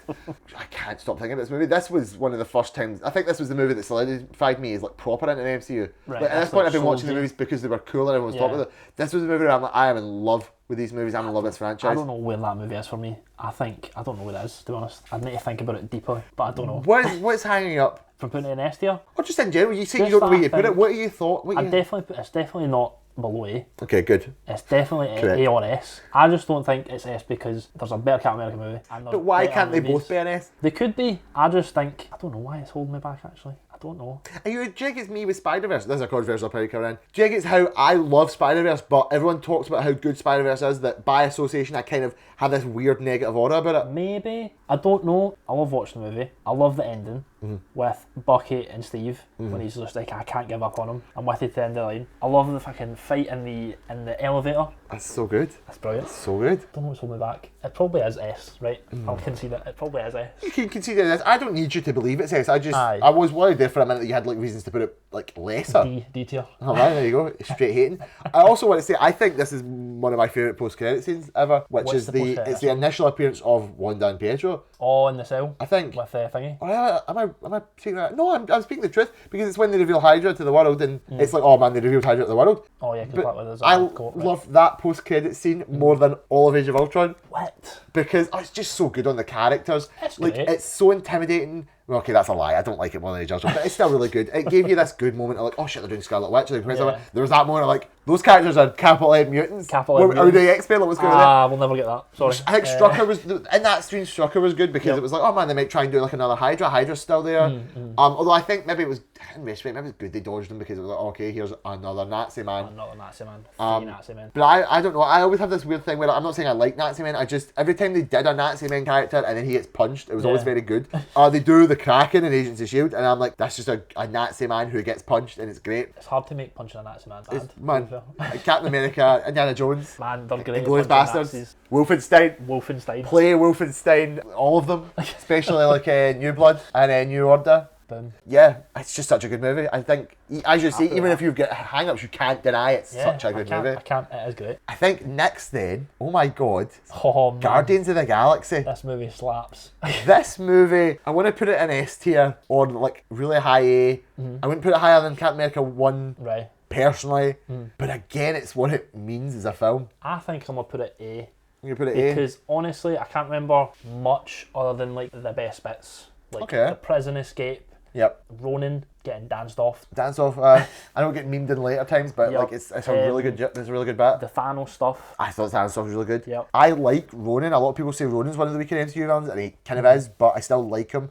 I really like Lee Pace. Yeah, I would say honestly the villains, if we look at what we've done so far, the best villains are Loki and probably Ronan, to be honest, because all the other ones we kind of knock out Loki fast. and the Winter Soldier, but then would you even count the Winter Soldier? Oh, he's a villain in his movie. I guess the villain. in that Loki movie, and the I'd Winter say so. Soldier are like the best. And that, I think they're great now because they've continued their arc. That's true. I think a lot of the problems people have with the villains, And they just die and they never Yeah, are relevant again. exactly. Yeah, I'll give you that one. that's where a lot of people I think would have an issue with it. I was never a believer in that because I'm like, I don't need a villain to constantly come back because even though I want the MCU to continue, I don't want the MCU to Yeah. continue with the same thing unless they're really able to tell a concretely different story. Yeah. Which is why Loki's worked so well because they're always able to do something So interesting with him. evolving, yeah. I mean, I'm not saying I wouldn't have hated it if Ronan survived. I just don't know. I've always been fine with villains that are villains for villains' sake. I just Yeah. think obviously the movies are always stronger if they're better. Yeah, But Guardians, so I've put Guardians here behind Captain America 1, ahead of the man. Iron Man 2. Do you agree with that? Yeah, yeah. But I think it deserves the applause for like again, Definitely. this is the final evolution of the MCU is going to try something different. Yeah, It is strange. It's aesthetic like that. I do think James Gunn. yeah. James Gunn's a really good director. He's great. Yeah. He is really great. He's a really good writer. I think he knows his strengths, and I like his strengths. He was straight as really good, and he came out strong. He came out with this like brilliant aesthetic base. He came out with this brilliant like the characters are all so well done. This might be a weird opinion. This is like the best Groot we ever got. I think Groot's never ever looked good in the MCU after this movie. Looked good. Or Baby Groot looks I think fine. he's looked good. Have you seen Groot in the trailers for like 3? Yeah, it just looks a bit stocky. It just looks weird, and I don't even know if the CGI is that good. I think this is the best version of Groot. It could be. He's certainly. I mean, he does more. I don't know. Does he do more in 2? Baby in 2. So He's it's Baby like in hard 2, for him to do but it's things like in 2. fucking Baby Yoda in it. He's like shit tier character. Yeah. No, that's terrible opinion. No, it's not a terrible opinion. Yeah, you might be right there. No, it's a good movie. Yeah. It's a really good movie. I would agree. I don't know. We just have to give it the credit that it's due for introducing just nonsense to the MCU. Do you know what I mean? I think this one might be, apart from Eternals, like the furthest they pushed it out, as in like the biggest change, because I don't think Ant-Man's that much of a stretch, and I don't think Doctor Strange is that much of a stretch from what we already had. No. I think Moon Knight maybe, but even then Moon Knight felt traditional. Werewolf by Night maybe. Werewolf by Night actually is a good shout. That is probably the most aesthetic kind of auteur thing they've done. Okay, after Guardians was Avengers Age of Ultron.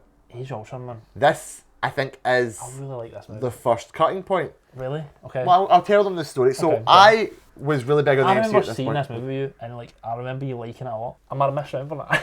I think a wee bit. I thought it was just me and my dad that went to see it. No, I saw you. Yeah. But I remember Maybe being in the sort of car same park in Asda crying. Right. Okay, I don't so remember that. so this was the movie. So this was before my degree, obviously, and this was the movie that broke my opinion of like valorizing movies. Right. Is this like you hyped it? Yes. So right, I watched okay. every trailer of this, and I was like, this movie is going to be the best movie ever made. Yes. It's going to be so cool. Right. Ultron's going to be so cool and intimidating. Scarlet Witch and Quicksilver are going to be so cool. It's going to be really epic. Yeah. And then the movie came out, and Ultron was cracking jokes, and Quicksilver was cracking jokes, and everyone was cracking jokes. Ultron was kind of vague and muddy, like he makes sense in retrospect, but like at the time it was like, in the trailers he was like, I'm gonna like destroy the world, and then in the movie he was like, I'm gonna destroy like the Avengers, but like the Avengers are related to the world, but I do want to destroy the world, and I'm like, oh yeah. So the problem isn't that the movie's bad, the problem is that my opinion of it was so high going in, that it was so thoroughly trounced, that it literally broke me. I literally cried about it, which is such a childish thing. I'm sorry, I was younger. I don't think there's a movie like that for me that I've overhyped to such a degree. No, there is. Yeah, there is. That's like not this negatively affecting my opinion of it. I think there's one movie like that. You talking about DS2? Yes. Oh, I'm excited to get there. Age of Ultron as a movie is fine, bordering on good, Really? kind of great in some ways. Damn.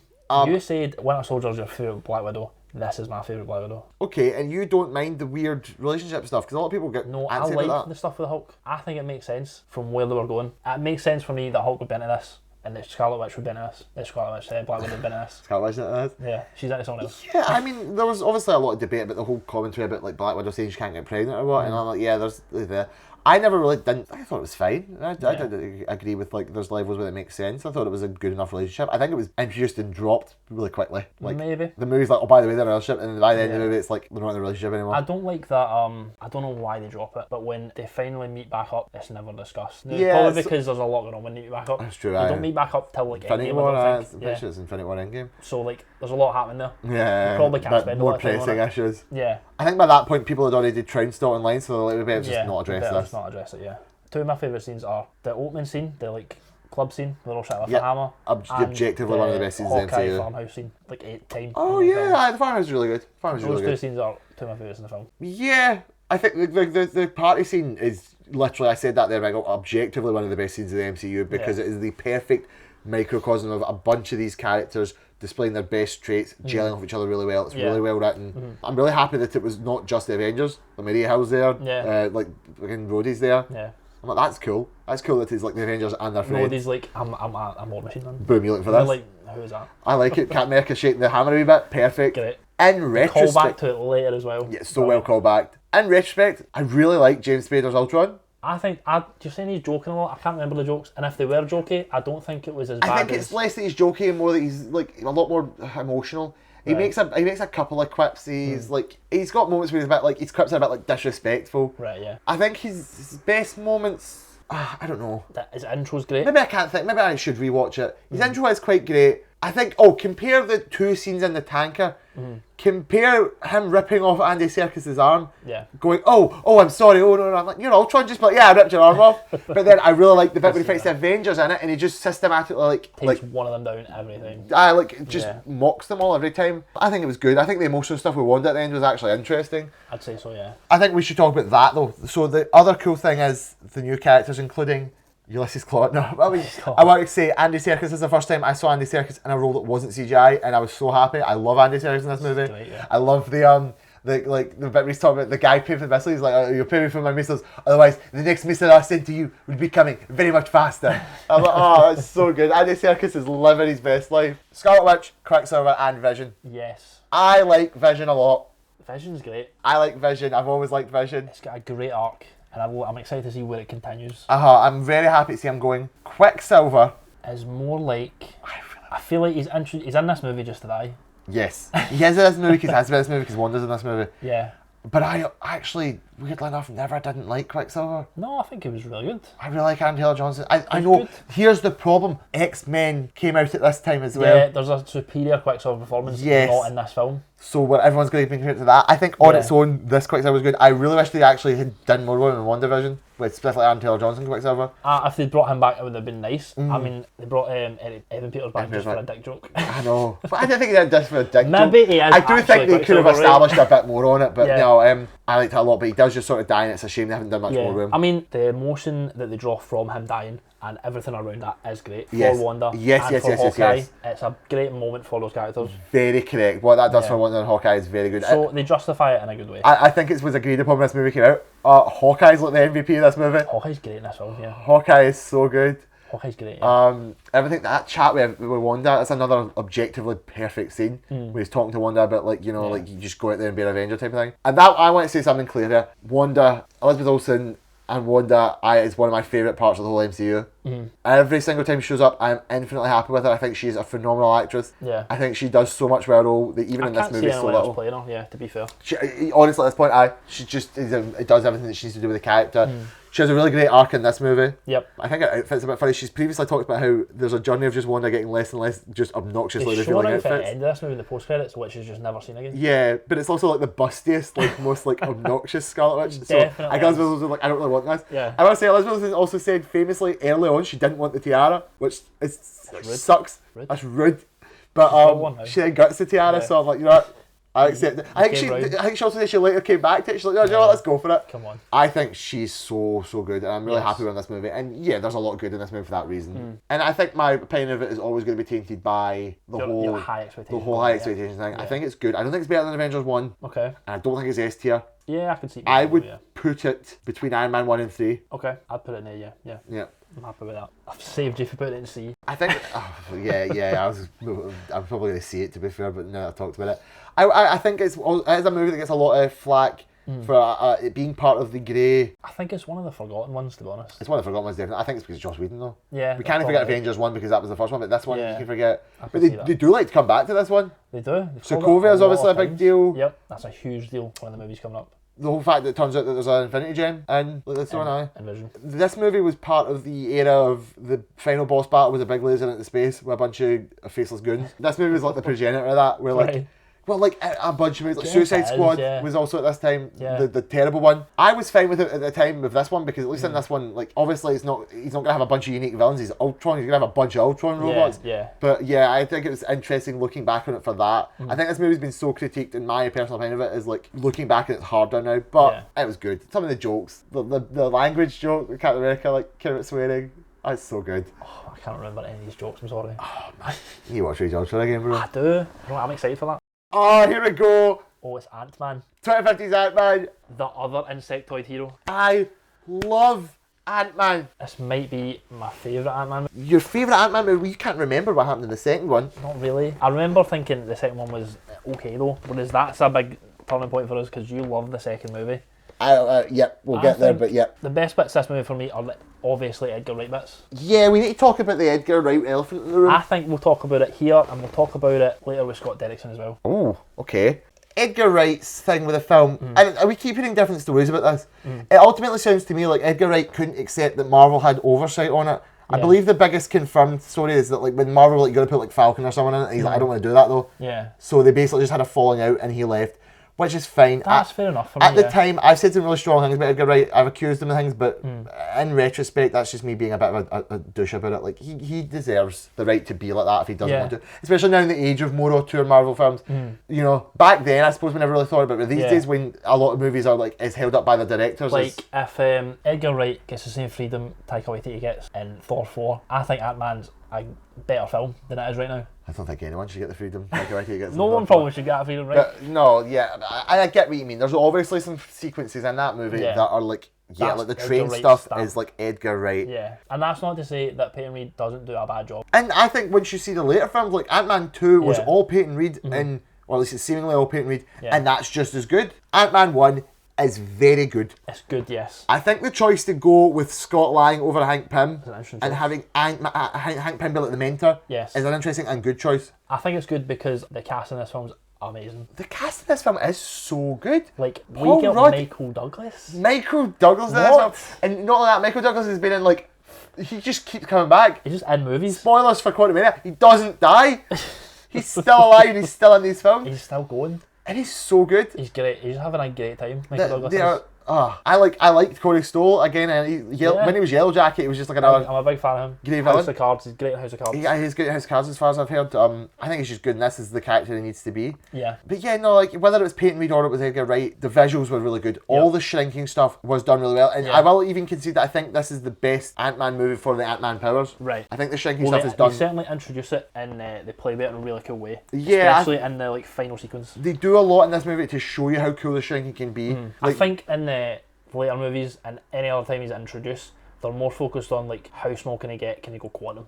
Or what Or they how go- big can he get? Aye, they want to like really play with that instead of just like make him really small and then punch someone like a mile away. I hope like in the future they might at least make it have a good moment to Civil War.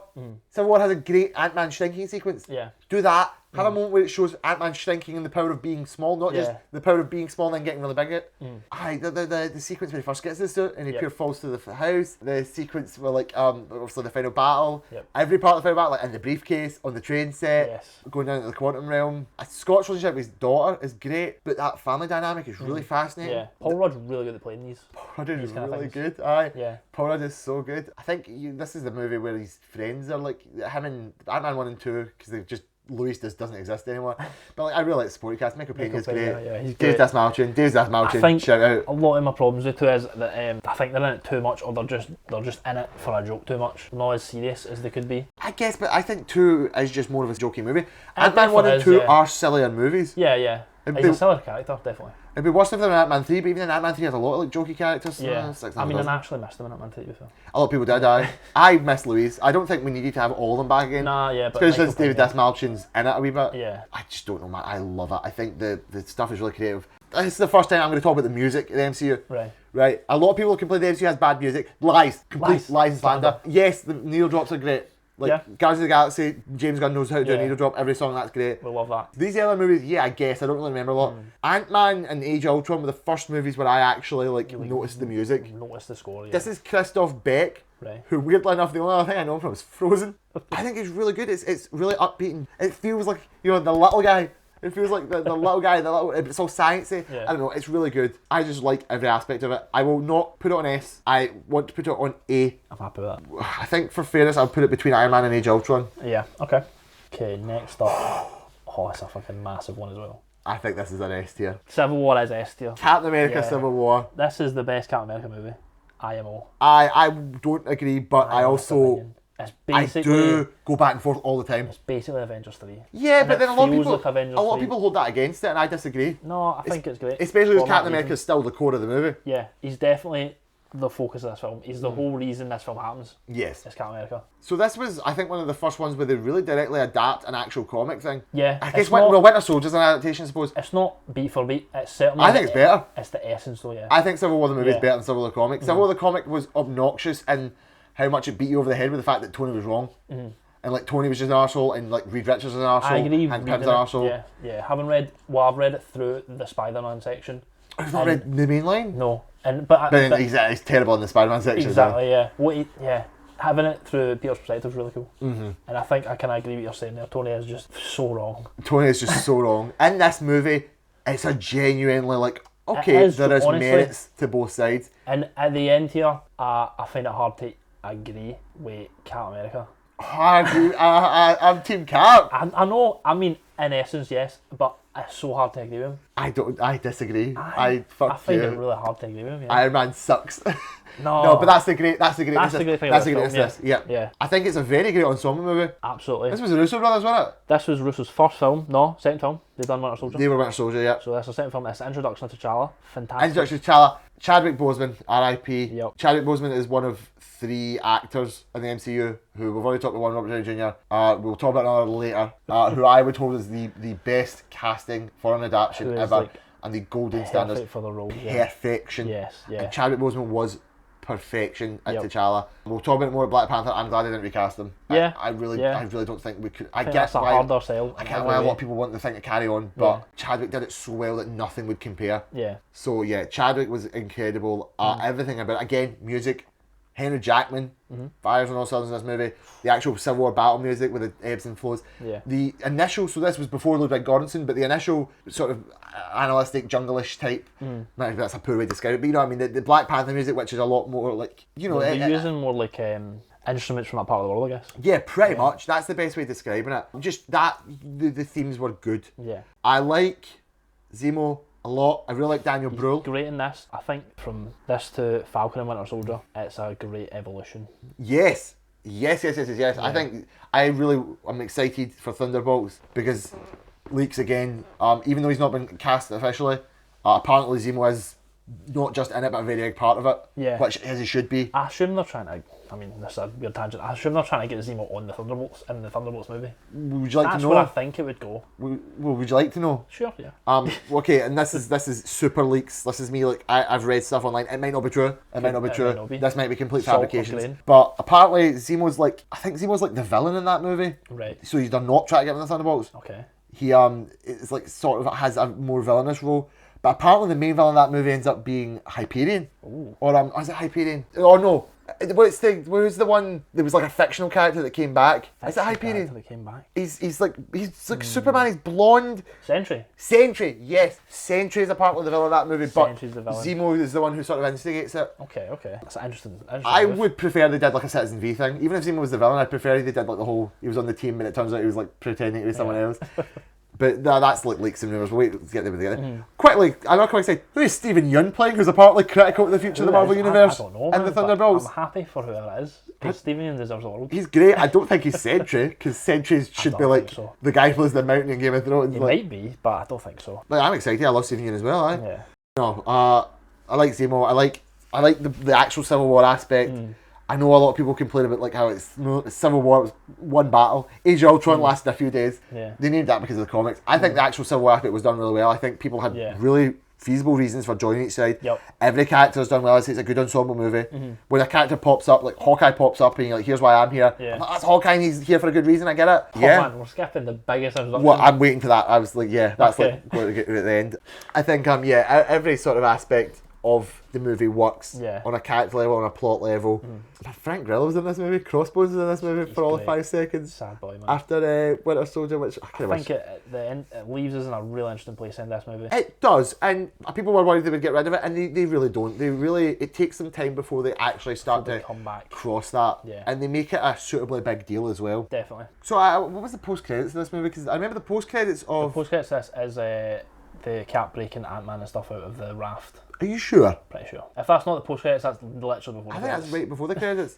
There's the second post credits with the secret character. Because I was going to say, we keep talking about post credits because I like these a lot. I think there's a really good aspect to them. Actually, super integral. Oh no, it's in Wakanda with Bucky. Oh, right. Yeah, okay, that was a good post credits. Because I was going to say, I forgot to mention in Age of Ultron, I did really like the post credits in that, which is literally just Thanos getting the gauntlet. Fine, Yeah, I'll do it myself. That's so good. This one was like, and I really remember, even though this was before Ludwig and like Ryan Coogler and that, like I remember like Wakanda was like cool. Yeah. I'm like, this is interesting. I'm kind of interested to see what this is about. And again, I liked Black Panther a lot in this movie. Yeah. Another movie with the fights was quite good.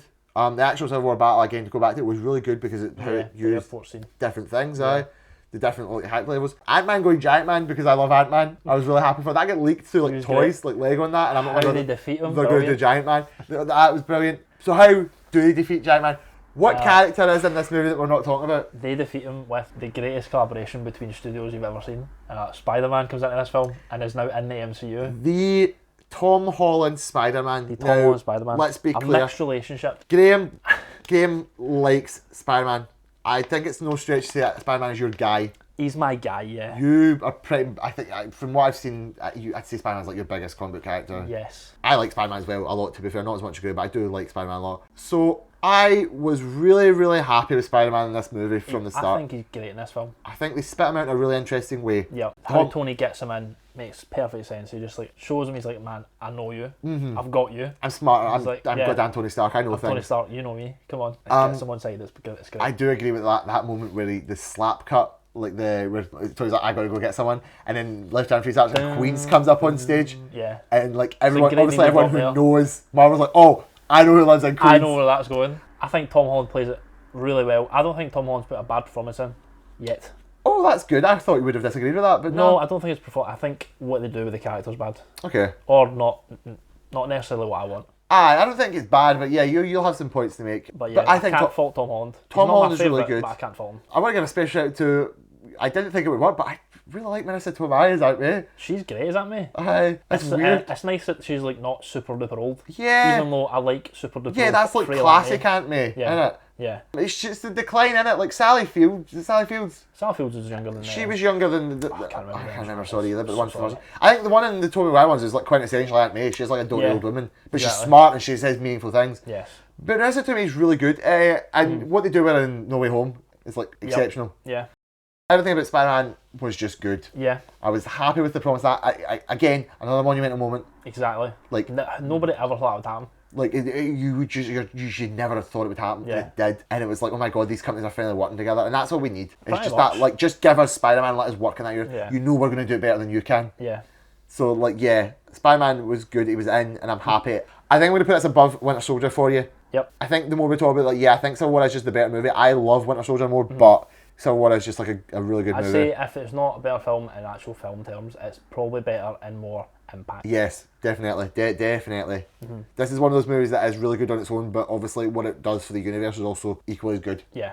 Right, now we get to the bits I start to forget order, but the next one is Graeme's second comic character, the Doctor Strange. It's the he's in the house. Doctor's in the house. Benedict Cumberbatch is in this movie. I think we both are linked on this. I love this movie. Me too. Doctor Strange 1 is very good. Its only weakness is the villain. And a criminal waste of Mads Mikkelsen. Honestly, it is, yeah. He should somehow come back.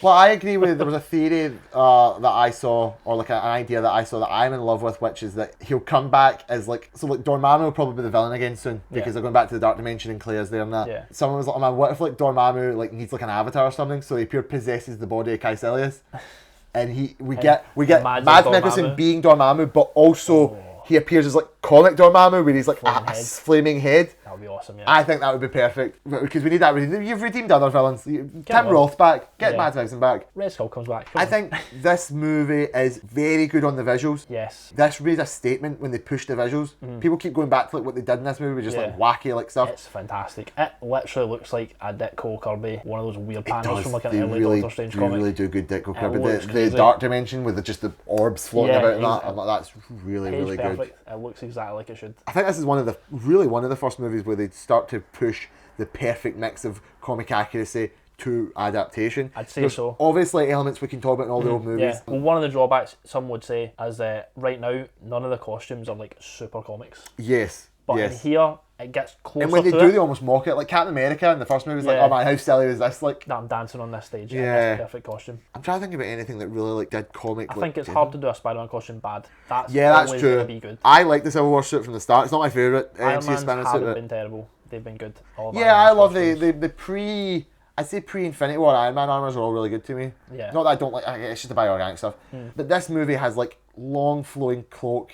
Ai Agamotto, goateed Benedict Cumberbatch, who was very good. A lot of people complain about his American accent. I thought he was brilliant. Yeah. Was he not like typecast though? Did we not manifest him being Doctor Strange? Honestly, a little bit, yeah. I think he was the first one where we really said, oh, do you know who'd be a good Doctor Strange? Benedict Cumberbatch. Like, I don't think it's like, he isn't S tier cast, right? But I could see other actors doing definitely. The role. I could see other actors. I don't think he's the best Strange we could have ever gotten. But Probably he's not. Certainly not a bad one. No, I think he is like, if we're going to tier list MCU casting, he's not S tier, but he's definitely like one of the highest A tiers. Yeah, I agree with that. I have a weird affection for like the supporting cast in this. I really like Chiwetel Ejiofor. Yeah. There's more doing this. Rachel McAdams is underused, but still underused. Good. Yes, I would say honestly, her and Natalie Portman are like two sides of the same coin. in the MCU, really. Okay. I would have liked to have seen more of both of them, and when I did see more of both of them, I didn't really like what I saw. Oh, really? Aye. I like Christine more I like Christine in 2. Definitely she's better than what we get later in Natalie Portman. Yes, I was going to say. Yeah. In my head, I'm like, that's where it divulges. Like, I want to see more of both of them, and then it's like, okay, well, after Thor 4, I want to see less of one and more of the other. Because I really like the relationship Doctor Strange and Christine's in the film, and I think it's evolved nicely in the second movie. Yes, I really like the opening of the second movie for that. We'll get to that, but like, yeah. But she's really good. I really like her performance. I want to say, I know a lot of people, there's a lot of controversy about the whole Ancient One nationality stuff. I think in general, just what they did with the Ancient One was really cool. It was really good. I think Tilda's great. Yep, just no having her just be complaints. this like formless, like ageless, like genderless, like just an ancient like wizard. Yeah, Really good. it was great. I think everything like, with the character stuff is good. I think I always think about just the magic. Yeah, and everything the about warping and that. can't remember what it's called. We'll describe it. The monastery. Camartage. Everything about Camartage is fantastic. Real Doctor Strange fan here. I know the Wong jokes where he's listening to Adele. Oh, Beyonce. Wong! This is the introduction of Wong. Wong Stan. The Wong Cinematic Universe, the WCU. Wongers. Wong is so good. Wong's He also great, gets yeah. better, but Wong is great. Wong's Benedict best, Wong yeah. is fantastic. Yeah, no, I think this is a high A. Yeah. I'm thinking maybe the highest A so far. Maybe. I think, for me personally, it's probably S, but I could see you putting it A, simply because the S2 movies we have are simply for, like, a lot of the reason that there's impact. This isn't hugely impactful. Well, impact and also just like on an elite level. Because I feel like, you know, people aren't critiquing as much as they're critiquing Doctor Strange. Not Yeah. that means anything, but you know what I mean. Like, the villain in this sucks. Kaisele sucks. Yeah. So I think that just keeps it at Yeah, the that best. does knock it off, yeah. I Aye. suppose. But do you know what? I would happily put it as the highest A, even above Captain America 1, and I love Captain America 1. Right. Where are we going now? Guardians of the Galaxy Volume 2. Okay. I think this movie has not done well with time, I would agree with you there. but I actually really like it, and I probably like it more than the first one. I like it. Honestly, I think I need to rewatch it to fully get it, because this is where I think I fall off with this and when we come to Thor Ragnarok, where I just think it becomes a bit too jokey and everyone needs to get one when they don't need one. I know you disagree with a lot of that. I mean, for Thor 3, I could probably agree more, but in this one, it feels like a great balance because it feels like everyone gets jokes, but everyone gets solid character moments. Yeah. I think the highs of the character moments of this are really strong. Yes. I think about all the stuff with Nebula and Gamora. Fantastic stuff. I think about like everything with Peter and his dad. This is probably the movie where like Dave Bautista maybe noticed that I don't know if they're going to do anything with Drax, because yeah, Drax develops more and more a Doesn't do a comedy lot. character. Yeah. Baby Groot is more of a joke thing, but I Yeah. don't know. Like this is before Baby Yoda. And I'd say definitely the emotional stuff in this film, everything with Yondu oh God, everything is Yondu fantastic. is so good. and the Ravagers. I think I really like the ending of this film where Yeah. like all the convoluted things come together in a really Yeah. organic way. Like Nebula's there, the Ravagers are there, the Guardians are there, like Aisha and the fucking gold people are there. Yeah. Which I think this movie, we'll think better this movie after 3 comes out because that's going to be We directly certainly could, relevant. and it's not unheard of that happening in the MCU. It's absolutely true. When we come to Spider-Man 3, we'll speak about that. But yeah, it's not unheard of. Yeah, I don't know, I really like it. I really like it a lot. I think it's got very nice visuals, everything on Ego's planet. Yep. I will say this is another one of those moments in the MCU where they showed us something that you didn't think you would see. So like when they went out the way to have Ego's planet have a face for a moment and look Yeah. like Comic Ego, I'm like, oh, they actually did They did a Comic wee- a Ego. wee They did like homage. big face planet. Yeah. Which I think is really good. I think the promise of the post-credits of this scene is really funny because it just never delivered until now. Because this was this had 4 post-credit scenes. First off, sorry, this was the surprise reveal of Jeff Goldblum. Remember Jeff? Oh, this right. had dancing Jeff Goldblum in the credits. But yeah, there was like 4 post-credits. I think the biggest one was... What do we do with the Collector in this movie as well? We do something. Oh God, do we even touch the Collector? We might not. We might. What's the post-credit? I think he's not really big. He's more important in Infinity War. Infinity War, aye. Yes. Does he not? No, hang on. Does he not get blown up in this movie? No, he gets blown up in Guardians because it's the thing. Because that's where Howard the Duck. Howard the Duck was in Guardians 1. Yeah. He's not relevant enough. He's more relevant in This is Infinity how War. little I remember these movies. I'll give you that.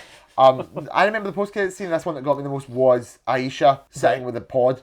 Yes. And you're like, that's Adam Warlock. Just hasn't shown up yet. And yeah, you'd think that would be for Infinity War, and it just wasn't. Yeah, well, we thought it was because it's pretty integral to like Exactly. the Thanos stuff. I'm not even angry with it either. If he's good, if everything, because we No. know Elizabeth Debicki's like top build in this movie, so Yeah. she's going to be back, and they're going to do Adam Warlock. So if he's good enough, I'm going to happily take everything about this and put it aside. Yeah, and I think if we actually did have to have him, it would have maybe been too crowded. And I think it's verging on that and then giving Infinity War already, but it's done Well, like so too well. crowded and- Aye, okay. but it's done so well it doesn't detract from the Yeah, film. I gave you that one. I think in retrospect, they really just couldn't have explained Adam Warlock in a sensible way and have Yeah. him be still critical. I don't know where I want to put this, but I want to be really favourable on it. I want to put it in B, I'm doing it in B. but that is a lot of me on my hang-ups, just simply because I haven't seen it all. Yeah, you should probably watch it. Would you put it in the highest B so far above Iron Man 2? Yeah, Okay, I'll let you get away with I could that. see it being on the term like 3, Iron Man 3 here. I think if you rewatch it and after we watch Volume 3, it'll probably go up to A. Right. Okay, I could see it. But yeah, I still really liked it. You know, whether we put it in B or not, I really did enjoy it. And then 2017's Spider-Man Homecoming. This is the MCU's first venture into a Spider-Man solo film. Notable for having some of the worst posters of a movie ever because Sony's marketing team are terrible. Yeah, Bro, see I this think some of the poster posters that's have been represented awful. here? Yeah. It's terrible. Some of the posters, terrible. It's just characters in a circle. I know. But I don't hate all of them. I really like the Ant-Man and the Wasp one, but that's just because I'm an Ant-Man and the Wasp fan. Graeme, you're a Spider-Man guy. What do you think of Spider-Man Homecoming? Listen, right, it's a good movie, right? I just don't think Homecoming and Far From Home are made better by what happens in No Way Home, right? Yes. Because here in Homecoming, I don't think we have the Spider-Man that we all think we would have. Yes. This was us having to get used to high school Peter Parker. Yes, and it's definitely more like Tony's the mentor here for Spider-Man. Yeah, so I think the stickler in the room that we should talk about now is Uncle Ben. Aye. So you are never really keen on that. You've always said to me that you're like, oh man, they really should be doing Uncle Ben. Yeah, and you don't have to do him like the other two Spider-Men that had them die in their movies. Yep. But we have to address it. Yeah, and We address it in Civil War a bit because he's like, someone died. yeah, and there's I all could have these stopped loose it. references. Yes. And No Way Home. No, I get not Far From wanting Home, to do sorry. it because It was too overdone by that point. Yeah, there's been 2 other people that have done it, right? But it's so integral. I think by this point, if Spider-Man 4, I hope that starts a new era, and I hope they actually come out strong and realign it. Spider-Man is fresh. He's shaking off a lot of things and he's fresh. And I hope they start with him being like, all right, here's a little update. And I know that sounds ridiculous, but yeah, I think they go in hard. I think at this point, agree. I was on the level of, we've seen it too many times and I'm happy to skip it. Because I never believed that Tony replaced Uncle Ben. It's very clear that Peter has all these elements. It's definitely not a replacement. It's just a different angle. I wasn't ready to see it. Yeah, and I think my opinion right now is that it's probably out of Spider-Man Homecoming, out of No Way Home, Far From Home, and Civil War is the weakest Spider-Man appearance. Right. Okay, not counting Avengers films. I think it's the one I think of least. At the time, I loved it, and I do still think it's a good movie. Yeah. As you say, it's a I don't good think movie. It's a bad film. I think it's again Tom Holland's great. As Tom's great. Spider-Man. Spoken Cast are all great. Yup, I love the Ned Zendaya. stuff. Zendaya's great. The what stuff? The Ned stuff. Oh yeah, like Ned's a Love character. that. Yeah. Zendaya's great. You would think it would be a criminal under use of Michael Keaton, but Michael Keaton's actually fantastic in this movie. Brilliant. And it was one of those moments where it was like a really good range. This was, I think, one of the first. I don't know. This is when the MCU is starting to get into good villains now.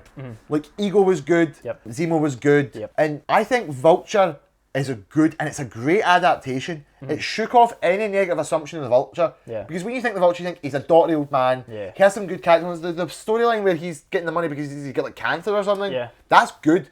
But like ultimately, I think of a man in Lycra, an old man in Lycra. And this was not that. This was fantastic. Brilliant building on the MCU. Yep. With the Avengers 1 stuff. The Chucky and the Tinkerer was fantastic as well. Like having some of the lesser villains be just there. I do think as a fan of shit tier characters, they really undersold the Shocker by having him not be the Shocker. Yes. And I think that is just part of the funniness of it being the Shocker. Yeah, I suppose it is the Shocker we're talking about. He deserves to just not even be a real character, but you know, the Shocker's great. There was a toy of Booking Woodbine's guy as like the Shocker. He had like a mask and both the gauntlets, and I love that. I love the Shocker. He's terrible and I love him. Yes. I don't know. I think history's not been kind to it because it just gets so much better after this. And there's some great Spider-Man moments in this movie. Yes. When he's under the rubble. Come on, Spider-Man. Essential Spider-Man. Perfect, right? essential Spider-Man, direct reference to the comics, panel for panel. It's essential. It's great. Tom Holland sells it. It's I brilliant. think they do a lot of good stuff with. This is probably one of the first movies that made me think about Spider-Man's struggle in a positive way, because a lot of people tell me about Spider-Man should struggle with like the identity thing, and I never really got that. But see, when you see in this movie him having to consciously make the choice to like avoid his friends and to not have a social life. This and No Way Home both really do it well. I mean, they all do it really well, I think. But yeah, I don't know. This is a good movie, but... It is a constant struggle Spider-Man must deal with. And I think, like Uncle Ben, it's essential to the character. So you need to have it somewhere. And they do depict this one... You can get past it, but you need to have it somewhere. Yeah, you need to have it somewhere. And I think they do that well enough in this movie and...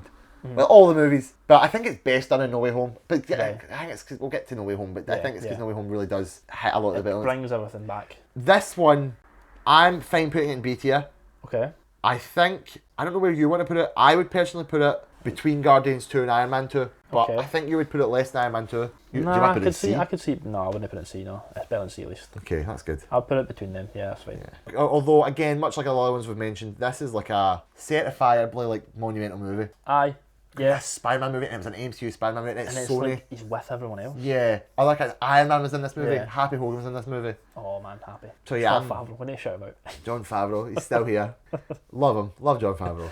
Right, then Oh, it was Taika Waititi's Thor Ragnarok. damn. And I think this is it. This is Splinter Point. This is the infraction point. Yeah, I'm a rock. Yeah. Oh man, Thor Ragnarok is a film. I love this movie. Graeme, It's a good film, right? he had softened on it. He did say softened on it. I have softened on it. I didn't think it was ever like awful, right? Yeah, let's tell the people what you're thinking. Why think- you've got an issue with current Thor. I just think I just don't like where they take him. You've often said that he's too jokey and you like the Shakespearean Thor and you think he's do. too modern, he's too silly and he's too not Shakespearean. Yeah, I think he is just.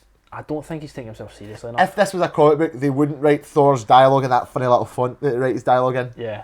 They anymore. wouldn't do that, no, you're right. um, It'd be called like Deadpool's. God, would be I, Jesus. I think this movie is really good. I think stylistically it's really great. I It's love the style, to be fair. right? another I can't departure knock that. for MCU tradition. Yeah. It's like James Gunn were like Taika, at least in this movie. Yes. Spoilers. Yes. Taika knows what he's doing and he does it really well. Yes. This movie brings up my beloved comic stuff, which is Jack Kirby, Oh. because this has got like Jack Kirby like lines and colours, all the stuff on It is Sakaar, just Kirby colours, yeah. all the stuff on Sakaar. I love it. I love great. all that visually. Jeff Goldblum Jeff Goldblum's in this is movie. in this movie, and I'm going to drop the first one of the whole podcast. Oh, Scenes. scenes. Man. Jeff He is Goldblum in this movie. is so good in this movie. I laugh every time. He's He so is funny. the meme Jeff Goldblum in this The movie. king, the meme, the icon. Just like, so good. Tess Thompson as Valkyrie. Yep. Really Great. fascinating at the door. Great, yeah. Really underappreciated villain. Hela, Kate Blanchett. Hella, she So is good. actually. I think she is maybe one of the best parts of the film. Yes. Is Kate Yeah. Blanchett is, Yeah. is Hela. Because she's funny in a cool way. She gets to be evil and intimidating, Yeah. but the jokes that she makes don't undercut it. In fact, they're almost working. Like, see the bit where she comes back to Asgard Yeah. and she's like, I'm Hela. Going, the bit where she like, Queen, yeah. it's the way she meets Scourge, Yeah. where she's like, I'm Hela. And it's like, Scourge is great in this film. Carl Urban's in this movie, also Oh my great. goodness. Scourge is brilliant. He gets his like cool scene where he's got his machine guns. Oh, he said Des and Troy. Because when you put them together, they destroy. Love it. So good. He's so good. So good. Yeah. But I will always concede to Graeme's opinion that he's a bit different.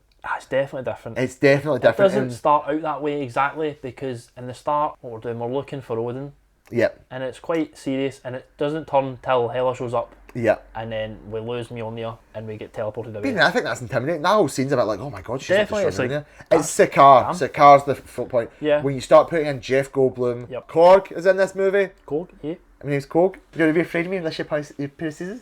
The rock paper scissors. It's good. Korg is good. Korg is good, yeah. But I like every character on Sakaar is deliberately like a silly joke character. There's Yeah. no serious characters on Sakaar. it. Hulk's great, but he is. Hulk.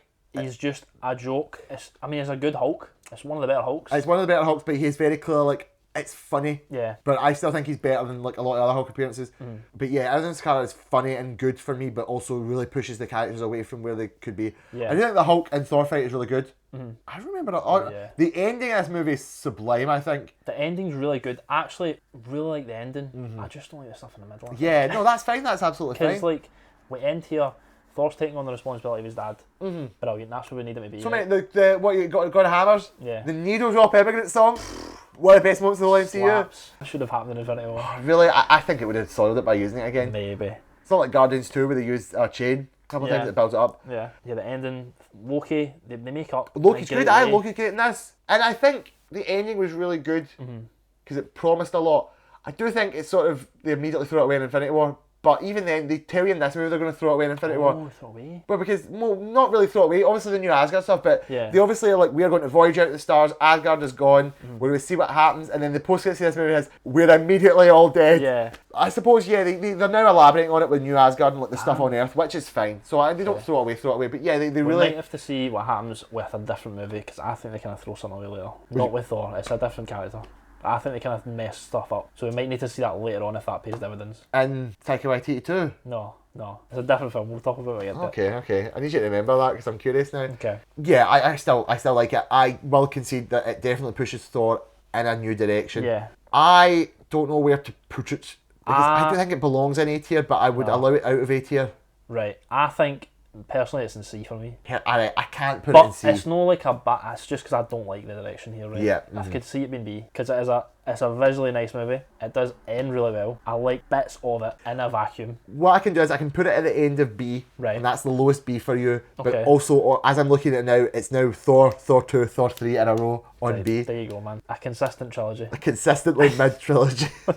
What's after that now, Graeme? It's a little movie called Black Panther. Oh, this one's good. Black Panther is good. Oh, I'm Black gonna Panther is make a so good. controversial statement and Okay, say bro. this should be S. I think it should be S. I think it's the lowest S, but I think it should be S. Okay. I do not disagree with that. Yeah. I wanted to say it right now, I think the whole meme about the CGI in the final battle being bad is overblown. There's a couple of shots where it looks a bit rough, but people are like, man, MCU, fucking mid-FR. I think there's definitely worse CGI in the Definitely MCU. worse CGI Yeah. in the MCU. This movie, it's monumental because obviously what it does for diversity, Yeah. it's like predominantly black cast. I mean, there's like 2 non-black characters. Yeah. But the whole and it's so grounded in the culture. Yeah. They make so much use of that. Beautiful depiction of like Wakanda. Oh, it's rich, fantastic. detailed. I was watching bits and stuff for the second one, and the level of thought they put into everything, every Yeah. fashion, every dance, every bit of architecture is so grounded in real culture. It's a beautiful, vibrant depiction, and it translates to a really appealing world space. It does. It really draws you in, and then when you hear like this is actually like a real Africa, you're like, man, Yeah. Africa is like great. Yeah. Culture is great. The plot is really great. Yeah. I I mad- described it as like a James Bond movie. Really, A spy James Bond movie. it does have elements of that. I think Kind of globetrotty. my biggest issue is that they killed Claw, and I know I previously said I don't Yeah, like. I would say I'm that's fine with them a- killing villains, but then Certainly a drawback because, as you say, Andy Serkis is great and he's So having good. a great time. And it's as far as I know, it's an essential Black Panther villain. they did milk the right stuff out of him though. Right. They didn't kill him before pointing out the whole like they don't like Claw. He was like, I suppose he didn't kill his dad, but he still was like damaging Wakanda. So they got the essential Claw beats out of him.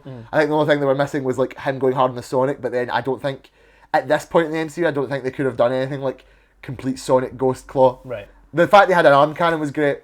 So yeah, but that's that. But for this movie, Michael B.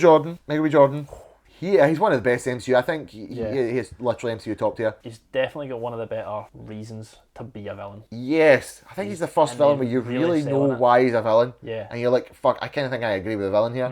Yeah. And the villain affects the hero, and the hero by the end is actually developed in accordance with what the villain said. It's Yeah. not the villain won, but the villain affected the hero. Yeah. Which was really good. This was, I think, the first MCU film where our non-licensed music was really praised for good reason. I mean, the licensed music's great in it. Licensed music is great in be it, fair. but Ludwig Göransson is one of the greatest composers of the modern age, I think, which might sound ridiculous, but Mandalorian, This. Black Panther, Turning Red, Right. which is like the Pixar bear movie, the musical landscape of all 3 of those projects is absurdly different, Yeah. but so smartly done, and they're all by this one guy. This one guy is like, I can learn Star Wars, I can learn like African music, I can learn like 2000s era NSYNC music, and like mix like Asian fusion. Yeah. The guy's off the chain. Nice. And this music, the music in this one's fantastic. Yeah, I don't know. Another really strong cast. Yeah. Forrest Whitaker, Lupita Nyong'o. Fantastic cast. Denai Guerrera. I'm so happy that she's Stand out. like so big a deal now. Yeah. I mean, I knew she was great. We've all seen The Walking Dead. Was in The Walking Dead. Literally, Michonne's one of the best bits of The Walking Dead. Literally, she's fantastic. Honestly, Yeah. one of the best bits of the film. And overall, just so strong. Angela Bassett's in this movie. We'll get to Angela Bassett, but like, We will. she's still really good in this movie as well. I really did just enjoy it. And what it set up for the world as well. Like the existence of vibranium, Wakanda's the power, the Yeah. ending of like both the emotional like Wakanda outreach, but also like their storytelling potential of what Yeah. Wakanda's about. Yeah. Every single aspect of it was so good. It just continues the trend of like character introducing films being just really good. I think, do you know what, see for fairness, I actually think I'm going to put it above Winter Soldier. I personally like Winter Soldier more, but I think it's, again, for impact, for quality, it's really top So tier. that was the first Oscar nomination, wasn't it? Uh, Sure it was. I believe it was. First Some Oscar nomination, you're recognition. absolutely right. The Some fucking, those recognition. arseholes at the Academy, they'll see. Literally. So yeah, just, yeah, top tier. And speaking of top tier, the accumulation of everything up to this point, Avengers Infinity War. Infinity War. It's got to be S. It just simply has to be. Yeah, it's definitely S, isn't it? Is it better than Civil War? I think it's the highest S we've got. Yeah. It's definitely one of my favourite. It might be my favourite. But like MCU movie? Yeah, it's definitely. I wouldn't say so, but I appreciate this movie so much. I think I like it more than Endgame, but that's just because I'm a downer. I like Empire the most. Do you know what I mean? Like. Oh yeah, You okay. see what I mean? Okay. So I just like how, and I like how like Thanos is the main character in this film. Yes, I think first off, out the gate, everything with Thanos was done perfectly. It's so good. Josh Brolin, fantastic. The CGI, fantastic. Yup. The character decision to move Thanos from being a simp to having like a really grounded, realistic reason for doing what he's doing, and really exploring the conviction that takes, so good. Yeah, everything with Thanos was perfect. Yeah. The cumulation Honestly, can't knock of all the characters showing up bit by bit. Yep. Like Thor getting bumped into the Guardians. Yep. Like Captain America, Iron Man. I guess the only one who really is absent is Ant-Man, but he's at least explained and then back for later. Yeah. Spider-Man. Yeah, Yep, I mean, yeah. honest to God. This movie gets points because it's got Scotland in it. Scotland's in it. Scotland! There's Iron Brew. There's a kebab. There's I a think. deep fry your Mars bars. Yes. Wonder Vision visits Scotland. Captain America was in Waverley Station. Yep. In Edinburgh. Which also, I love that scene. See the bit where Captain America comes back? Yeah, and he's like fighting, the train goes by and he sees Shadow. It is, Not Ebony Maw. this is the critique of the film, the no names. Literally. It's Corvus Glaive and Proxima Midnight. That's it. Ebony Maw and Cull Obsidian They're fight fighting Iron are Man the other and ones. stuff. Yeah. No, I say that. I actually don't really mind them, especially because they're just literally an extension of Thanos at that Yeah, point. yeah. You need like a goon to fight while Thanos does the big stuff. But yeah, everywhere he goes, like the hardcoreness that they lay down the plot. Yeah. All the stuff with Gamora. Yup, And like really fucking going you there. will kill me. Like Yeah. that was really great. The fantastic stuff on Vormir. Yes. Oh my god, everything with the Soul Stone. That's so good. The Red Skull coming back. What? And it's just Ross Marquand. It's just Ross Marquand, who I love. I've met. Love Ross Marquand. Sorry, I was just name dropping there, flexing. Flex. Oh. No, but no, so good. I said earlier about like how no movies like really super gave me the experience that like the Batman did, but this, I said Endgame. Actually, I'd probably say this was one of them.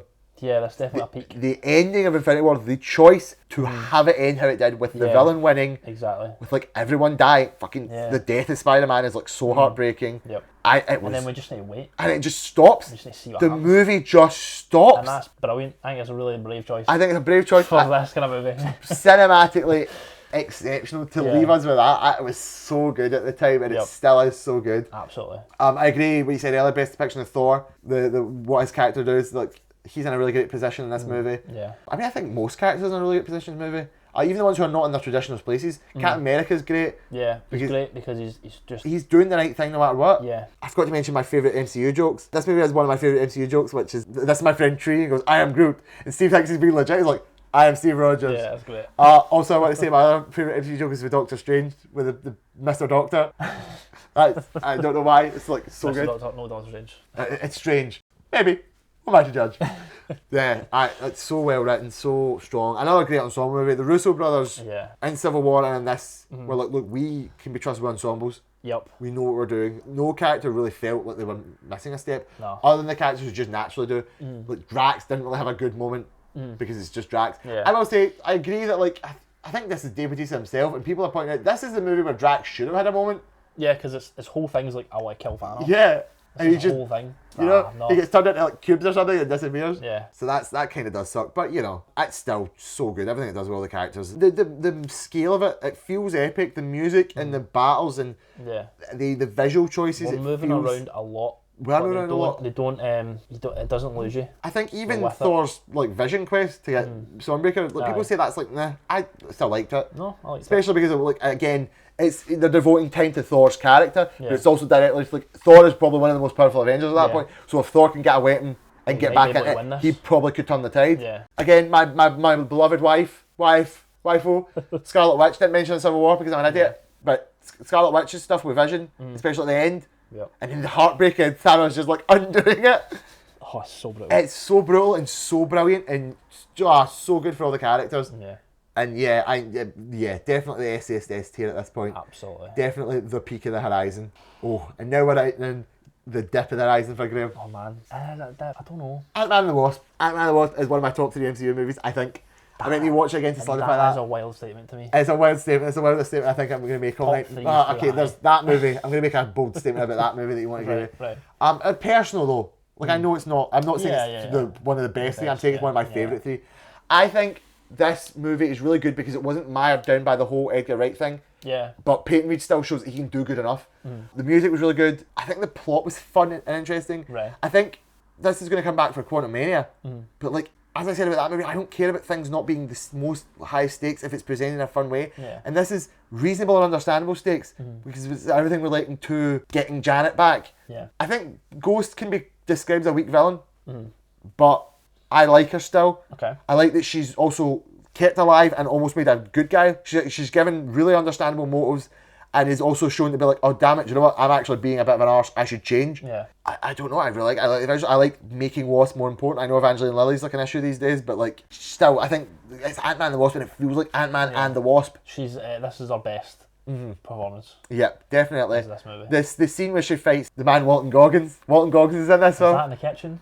Yes, which runs along the knife in that. Nice. So good. Walton Goggins, the boy. That whole scene, because then it's one of my favourite scenes in the whole MCU is the chase up San Francisco. Right. I don't know why I love the fighting between the cars, the bit where they make the van really small and then the van jumps up and like knocks over a car. I love like the Louise driving and they have like all the little cars and the tins and that. Crystal, my most listened to score from the MCU is probably it's a song called I Shrink Therefore I Am, and also called Hot Wheels. Right. Which is two separate songs that are both the songs for this scene. Yeah. Probably I Shrink Therefore I Am more so. Also, Aside to the Future, they use a clip from the song I Shrink Therefore I Am in Sonic the Hedgehog 2. And I noticed it, I was in the cinema, and I was like, that is a song from an MCU film. What? It's during the Knuckles and Sonic fight in the temple. It's so strange. In the credits, like, oh, we used a song from Ant-Man and the Wasp. Like, why? That's wild. Again, Paul Rudd's great. Yep. Relationship with his daughter's great. Yeah. Everything with Jimmy Woo is great. Yes, I like Jimmy Woo walking him down in the house, you know. I just like a lot. I like what they do with Giant Man. I think every time like David Dasmalchian and all like the friends show up, it's for a joke. But I don't know, the jokes are good. The bit where David Dasmalchian gets truth serum, do they start singing Baba Yaga? They love John Wick. I think I just need to watch it again. I think a lot of it's just like forgettable, I think. I think it's if you're looking in the grand scheme of things, it's forgettable. I think it's only relevant to Ant-Man. It's sandwiched between these crazy films. Yes, this is like this it's and a quiet one. film. I think it was necessary though. Well, yeah, we need to explain why Ant-Man wasn't there. But then everything in the quantum realm is relevant. It's very essential. The post-credit scene for this was great. Both was it post-credits or was it before credits? Just on the roof. With Scott getting trapped, everyone getting dusted. Yep. The bit where it just shows you like the silence and like the static of the TV, and I'm like, there was this cosmic horror moment in this movie right at the end. Yeah. So good. Yeah, I think it was necessary. I think it's understandable. I think it's about expectations because it is very small scale, not epic at all. Yeah. And I like that. As I said, I like all types of movies. So I don't really mind movies that are like smaller scale. I value them for different reasons. I value bigger scale movies. Yeah. So yeah, I ended up loving this movie because it was like not as big a deal. Right. Do you know what I mean? Okay. It just focused on the characters because the strength of this movie wasn't the characters. It was about like Hank and Hope getting like Janet back. Yeah. Always really liked Michelle Pfeiffer as Janet Van Dyne. I don't know why. I mean, as an old Janet Van Dyne. The third movie is just the best for that then. Yes, if you like Michelle Pfeiffer, watch Quantumania. Bloody hell. Like the actual Wasp. She does set up stuff as well. Yeah. I think they did infinitely miss a set by now. They really need to go back and do a classic Ant-Man and the Wasp thing. Yeah. Maybe like an episode of What If or like an animated Something, thing. yeah. Where like Michael Douglas and Michelle Pfeiffer voicing. Or just like back in the day. Just to show like Ant-Man and the Wasp did used to exist, so that's aye. But I really love it. I think you should rewatch it. I will avoid putting it really high because of your current opinion. Right. But I would really push for it to be higher than Ant-Man 1. Right. But if you really, really wanted, I would put it next to Ant-Man 1. Like between Ant-Man 1 and Age of Ultron. Fine for you to put it there. I was thinking B, but I can't really judge this one, to be honest with you. I don't know. I definitely think it's better than Iron Man 3 and Age of Ultron. Right. I think it's as good as Ant-Man 1, so it should be like at least next to Ant-Man 1. Okay. Did you see what the next one was? I did see the next one, yeah. The next movie? The next movie's a movie, man. 2019's Captain Marvel. Captain Marvel is a film that came out, and I was a bit disappointed. You were a bit disappointed. I love Captain Marvel. You love it, yes. I love Captain Marvel. But we're going to let you explain your reasons. What are my main reasons? I don't think it's Brie Larson, right? Because I think Brie Larson's a really talented actress. Mm-hmm. I think she is a bit stiff in this film. Well, I think she's supposed to be, though. Maybe. I guess maybe there's a lack of, like, that doesn't make it appealing. Yeah, I don't know if it's like she's overacting or she's just trying too hard. I think it comes across as a bit forced for me. I don't know. I think we need to see the Marvels because we've not seen her in a while. I think that's the bigger issue. Yeah, definitely. We've not seen a lot of her, even though she's like super fucking important. See, the difference between this and Endgame, right? She's just great in Endgame. I don't have an issue with her She's in barely Endgame. in Endgame though. I know. That's why it's great, boy. You heard it first. Woke Brie Larson, Let's go. the Liberals. Again, I think it's a very just kind of forgettable, and it shouldn't be because she's the big one. She's next. very powerful. She's, like, meant She's to be literally it, like one of the top you levels. know? So what I love about it. So I came out and I liked it. I came out and I thought I liked Brie Larson in this movie because I don't know. I think just from I understood just what was going on with the character, so I just never really minded it. Like the whole she's main control and she's to like rediscover who she is, and I really like the moments where she rediscovers the scene where she like meets back up with it's Maria in it. The mum's Maria and the daughter's Monica. Yeah, I think so. You know, Lashana Lynch. Yeah. Her pal. Is it Lashana Lynch? I It is. just can't remember her name. But when she meets back up with Maria and she starts to like remember being her friend. Yeah. And some of the moments where she starts to tap back in, I really think that's good and well acted.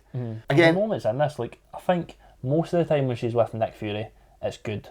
definitely. I was going to say that was my next point. The period, again, I said it at period pieces. I think it's a really great 80s stuff. There's a It's blockbuster. good, yeah. I don't like the bit where they lose me is a bit where they're in the hangar, they're looking for the files. That kind of loses me a bit. And then I can't think why. I thought it was a decent scene. it's just okay. They really just go. I mean, it's a scene with a purpose. It's not exactly the best scene, Yeah, but it's yeah. like we had to go get the thing, and then they get the thing, and they act on that. Yeah. I like all the old young Nick Fury, young Phil Coulson, Agents of Shield fans found dead in a ditch. I liked all that. I love. Oh. Who do I love, Graham? Who do you love? What actor is in this film? What actor man. plays the main villain in this film? Talos, bro. Talos, played by the incomparable Ben Mendelsohn. He's a good guy. I think he's so good. I think he's so good. I think they are great and they play it really well because you see them and you're like, oh man, these guys are going to be bad. Aye, And they're especially just, like, from the comics and from what they Yeah. tell you in the movie. And they're just like chill guys. Right? Aye, and then when they turn it on their head and they do make the Kree development, and the Kree are also the villain of the comics as well. Yeah. But it's been set up one way for it to turn and be like, no, Ron Rog sucks and the Giant Onion sucks, which we didn't get the Giant Onion. Great Intelligence. Is it Great Intelligence? I think so. It's like the Kree main intelligence. The point is, like, that was good in the movie, but I missed the onion. I think honestly the villain's forgettable. IMO. Man, Lee Pace was in this movie. They had a camera mind. See when all the Kree accusers shot to stop her, and it's literally just Lee Pace's like Amazing. Kree Ronin in like a more classic colours on his suit. Right. I don't know. I guess I can understand what you're saying about it forgettable. Yeah. I still just liked all of the moments. I liked all the characters. I remember when this movie came out, and I remember reading online a big push of people like interpreting it from a female perspective. I had a lot of inputs from female well, a lot of people talk about sort of the experience of Captain Marvel as like being sort of like lied to and gaslit and manipulated. Not even just by men, but just like the general female experience of being gaslit and like sort of forced to make yourself into one position and experience things from one perspective. And I will say it's been a while since I read all this, so I might be not remembering it perfectly, but that's one of the main things I remember being talked about. And there was definitely other things that I can't remember, but a lot of people just like how they can relate to it, and they were a lot more positive on it than anybody else I knew. It might be. I don't know. I'm not saying it's only for women as well. Yeah, I can't speak to that exact definitely. experience, but it didn't help that it came out after Wonder Woman, which I think is a better female superhero film. I don't know if I'm pressed to agree on that. That's a really interesting you might not even be able to compare them really, right? I don't. But in the landscape of things, I think Wonder Woman means more. I think Wonder Woman actually was first. Yeah. And Wonder Woman was like a shift because it was also one of the first good DC movies at that time. Yeah, definitely. And it had a really interesting visual style. So I think Wonder Woman had a lot more of a hold. When you think of the two movies, I do remember Wonder Woman more. I think it probably affected it. I mean, it still made $1 billion. It's still really good. Those elements that look good. Too bad. And it's carrying on. The characters are coming back. Bree's still important. So yeah, I think this is. I think the jury's out on Brie Larson. To be honest, I like her. I want her to be great. I think she can be great. I just don't think this movie did it for her. I don't know what that is exactly. If it's the writing, if it's the direction, I'm not sure. If it's her acting, I don't know. But I think the jury's out on her. I'm willing to put it in C tier for you. Okay. Would you put it in D tier? No, I wouldn't put it in D. Would you put it in C? No, I wouldn't. I'd put it in C. I don't know if I'd put it in D. I don't know what goes in D, to be honest with you. But and goes in D. Incredible Hulk, because we've not seen it, and watch. There's one other movie that goes in D. Oh, there is, yeah, you're right, sorry. There is. There's the E tier for that one.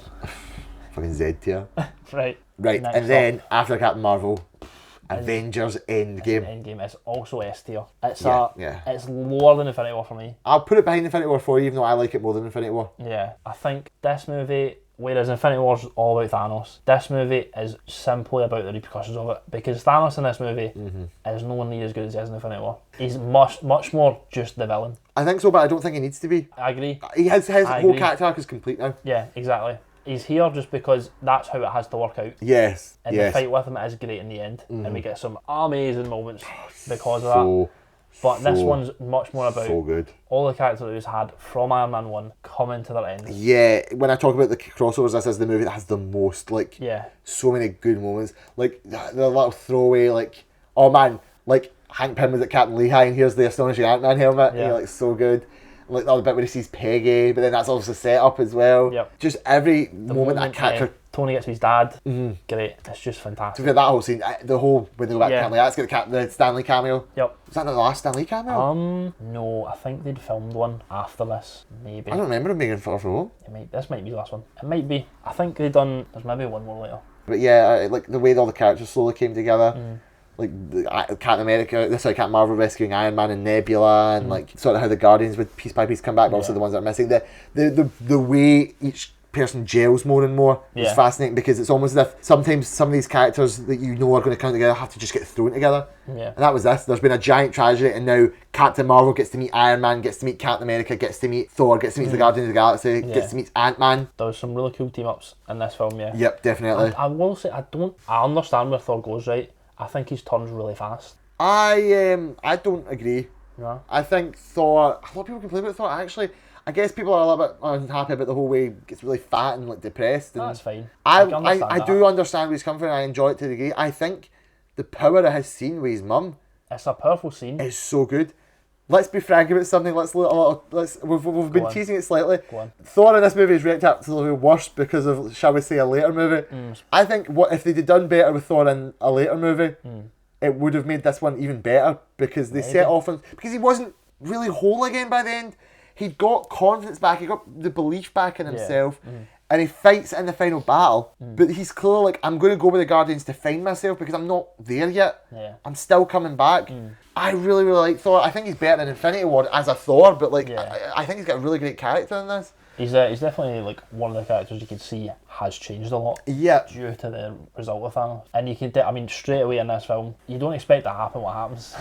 They just go to Thanos And they just kill him, And Thor always has to deal with that. That was another big movie. It wasn't as big as the ending of Infinity War, but still like massive, where they were like... I didn't know they were going to do that straight away. Straight away they kill him and there's a time jump. You're like, oh my god. What are we doing here, yeah? And we've got 3 hours left of this film. It's a big film. Like, all the changes. Natasha taking like a leadership role. Yeah. Iron Man getting a kid. Smart Hulk is in this movie. Smart's in this movie, and again, it's just a thing where I can't even knock it or say it's good, because again, we just don't know what's happening. We really miss don't so much of have Thor. so much Hulk, of sorry. Hawkeye. Hulk's like not even a character to me. He's just sort of there, and it really frustrates me. I know. I'm quite Where's upset by Betty Hulk. Banner? Do you know what I mean? Where's she doing? Betty What's Banner? going on inside that head of Bruce? Do you know what I mean? What's going on? That Betty Ross, did she get married to Hulk? I get married a lot, yeah. I don't know that. I don't know the Hulk comics, sorry. No one knows the Hulk. He's not got a movie yet. See? Aye, so... Bring back Ang Lee. Yeah. Like, oh man, I like what he does, but we need to see Angry Hulk get to Smart Hulk. We can't just have Smart Hulk. Definitely. I do think Hulk was bungled a bit in Infinity War as well. Yeah. But I'm just endlessly fascinated by a lot of the character dynamics as well. Like Hawkeye and Black Widow going to Vormir. Yep. Obviously, in this movie with the death of Black Widow and Iron Man, I don't think Black Widow counts because she then immediately got a movie. Yeah, I think they wanted it before this. I just think it I didn't know, fit it properly. really should have came before this, but I think, the death of Iron Man was handled really well. I think Iron Man is... Honestly, I think everything, when they resolve their issues, him and Steve, I think it's great, and it makes perfect sense, because Tony is fighting for himself, something he's got that he doesn't want to lose now. Yeah, Tony is complete, his complete arc. Yeah. He's completely selfless now. It's comparable to what Steve is fighting for in Civil War. And he's a complete hero now, and I think, with this being his death and that being it, was like probably was consistently brilliant. Yeah. Every single aspect about him, and I'm not even a big Iron Man fan, but like, from start to finish, every time he was on screen, every character arc was always done well. So I think, him dying here was good, and also gave it meaning. You have to kill a big character. Even if we brought everyone back, we still lost someone. We lost someone big, and I think we killed 2 here, really. we killed 3 here technically. Steve, I suppose we killed 3, yeah. Black Widow does get a bit of an unceremonious death, and then that's how it's addressed. But I suppose they knew she was getting her own movie, but that's sad. Yeah. Black Widow was really good in this movie as well. I think she was not as handled as consistently well, that, but she was good. We remember Iron Man straight away in the next film. His legacy's there. Yeah. We don't really see that a lot with Black Widow. No, they don't really have a funeral for Black Widow, for God's sake. They have like one scene where they're visibly sad about it, but... I feel like if there's anything to do with it, it was Hawkeye's show, and they just didn't do that. I think they went into it a decent amount. We'll probably disagree about Hawkeye. I think so. There's a couple shows we'll be right on in. I think the shows might... I don't know, because there's our opinion about Falcon and Winter Soldier is surprisingly similar. It is, isn't it? Aye. It's weird. Miss Marvel as well. We're Well, yeah. completely aligned on. Yeah. But yeah, I there's so much more we could say about Endgame, I think. It probably is, yeah. But like, you know, you don't need to. You've watched it. Everyone's watched it. Deservedly the highest grossing film of all time. But obviously, Avatar took it because there's somehow 15 million Avatar fans out It was there. actually just me. I saw it. Man, it might as well a have been billion you. times. Fucking loved Avatar, didn't you? Endgame is just really, really strong, Yeah. and they had it. I mean, it was such a great accumulation. They could have stopped there. They honestly should have. I Truthfully. think if they left it for like 2 years and came back swinging I don't again, even think. I think if they be just great. stopped, just that was ended it. I mean, this they could have. this iteration of MCU is done. If we Yeah. come back, we're gonna have like new Iron Man, new Captain America. They could have done that. To be fair. It was just so great. Yeah. So strong. I mean, even if that was the last one, I think Spider-Man Far From Home was a really good cap off. I think so. It really does continue on Iron Man's legacy. Yeah, it's And like an what the epilogue for effect Iron is- Man. Yeah, it kind of is. And you know, they resolve in this movie a bit of that, like the Tony thing. So they resolve like yeah. Tony was such a big deal for Spider-Man. Yeah. But they also, by the end of it, I feel like they've made their peace with it. I think No Way Home's when they finally step out of it. But like that's by the end of Definitely. this, you know, the whole point of this movie is him realizing you don't need to be Iron Man. So by the end of this movie, he has sort of, I think, transgressed past it. Let's talk about the Jake Gyllenhaal in the room. The Jake Gyllenhaal in the room. Ladies and gentlemen, Mysterio is my favourite fictional character of all time. I have a shrine. We're sitting right next to the shrine of Mysterio hangs. Mysterio. When I heard the rumours, so coming up to this film, you and me talked and we're like, oh man, Mysterio has to show up eventually because as of this just point, not done him yet. they've done pretty much every major Spider-Man live action villain except Yup. Mysterio, We haven't had Craven, Rhino. Yeah. Well, he's He's Spider-Man there, too. but he's not. Yeah. You know, And I'm like, it has to be Mysterio. And then the set lights came out and they're like, oh, by the way, Jake Gyllenhaal's played Mysterio. it's definitely Mysterio. And I hit the fucking ceiling. He went nuclear. I remember the first trailer came out, I think when I was in uni, and I came out of a lecture. I think I left the lecture to watch the trailer. I think it was a screening, and I left the screening to watch the trailer. And I'm like, that's Mysterio. He's got a fucking fishbowl on his head, and he's clearly a thing going on. And I was so happy, and he's so good. And I'm gonna let my entire opinion of this movie be coloured by personal bias. That's fine. I often tell people this is my favourite MCU movie purely because of Mysterio, and he is so well He done. exists in the film. And I'm gonna shave off my bias and just still say objectively, he is great. Yes. He is a perfect adaptation of that character. Like the whole thing where they make you think he's his friend and it's a big Yeah. illusion because he's Mysterio and he It's does a illusions. great twist. It's a great twist. one of the best One of the twists best in the twists. MCU, definitely. So good. But like, you also know it would happen because Yeah. it's Mysterio. Honestly, the whole film, you're like, he's going to do something. He's going right? to turn it up And and then then he eventually turns it and does. you're like, oh, that's so good. Yeah. I just think he's so good. Yeah. The music was great. Michael Giacchino scores these movies, Michael Giacchino, man. who I would say next to Ludwig Göransson is one of the best composers of the modern age. Maybe not for the MCU as such, but he is fantastic in this. Yeah. Mysterio's theme, the Shield theme. The Michael Giacchino MCU Spider-Man theme I think is quite good. It's not the Danny Elfman one, but like Yeah. it's still really good. Few are. I'll quickly say, because your opinion is more valid on this because it's a Spider-Man movie. I still really like the movie. I like all the stuff that happens with the reflecting on Iron Man. Yeah. Tom Holland's really good. He's acting his arse off.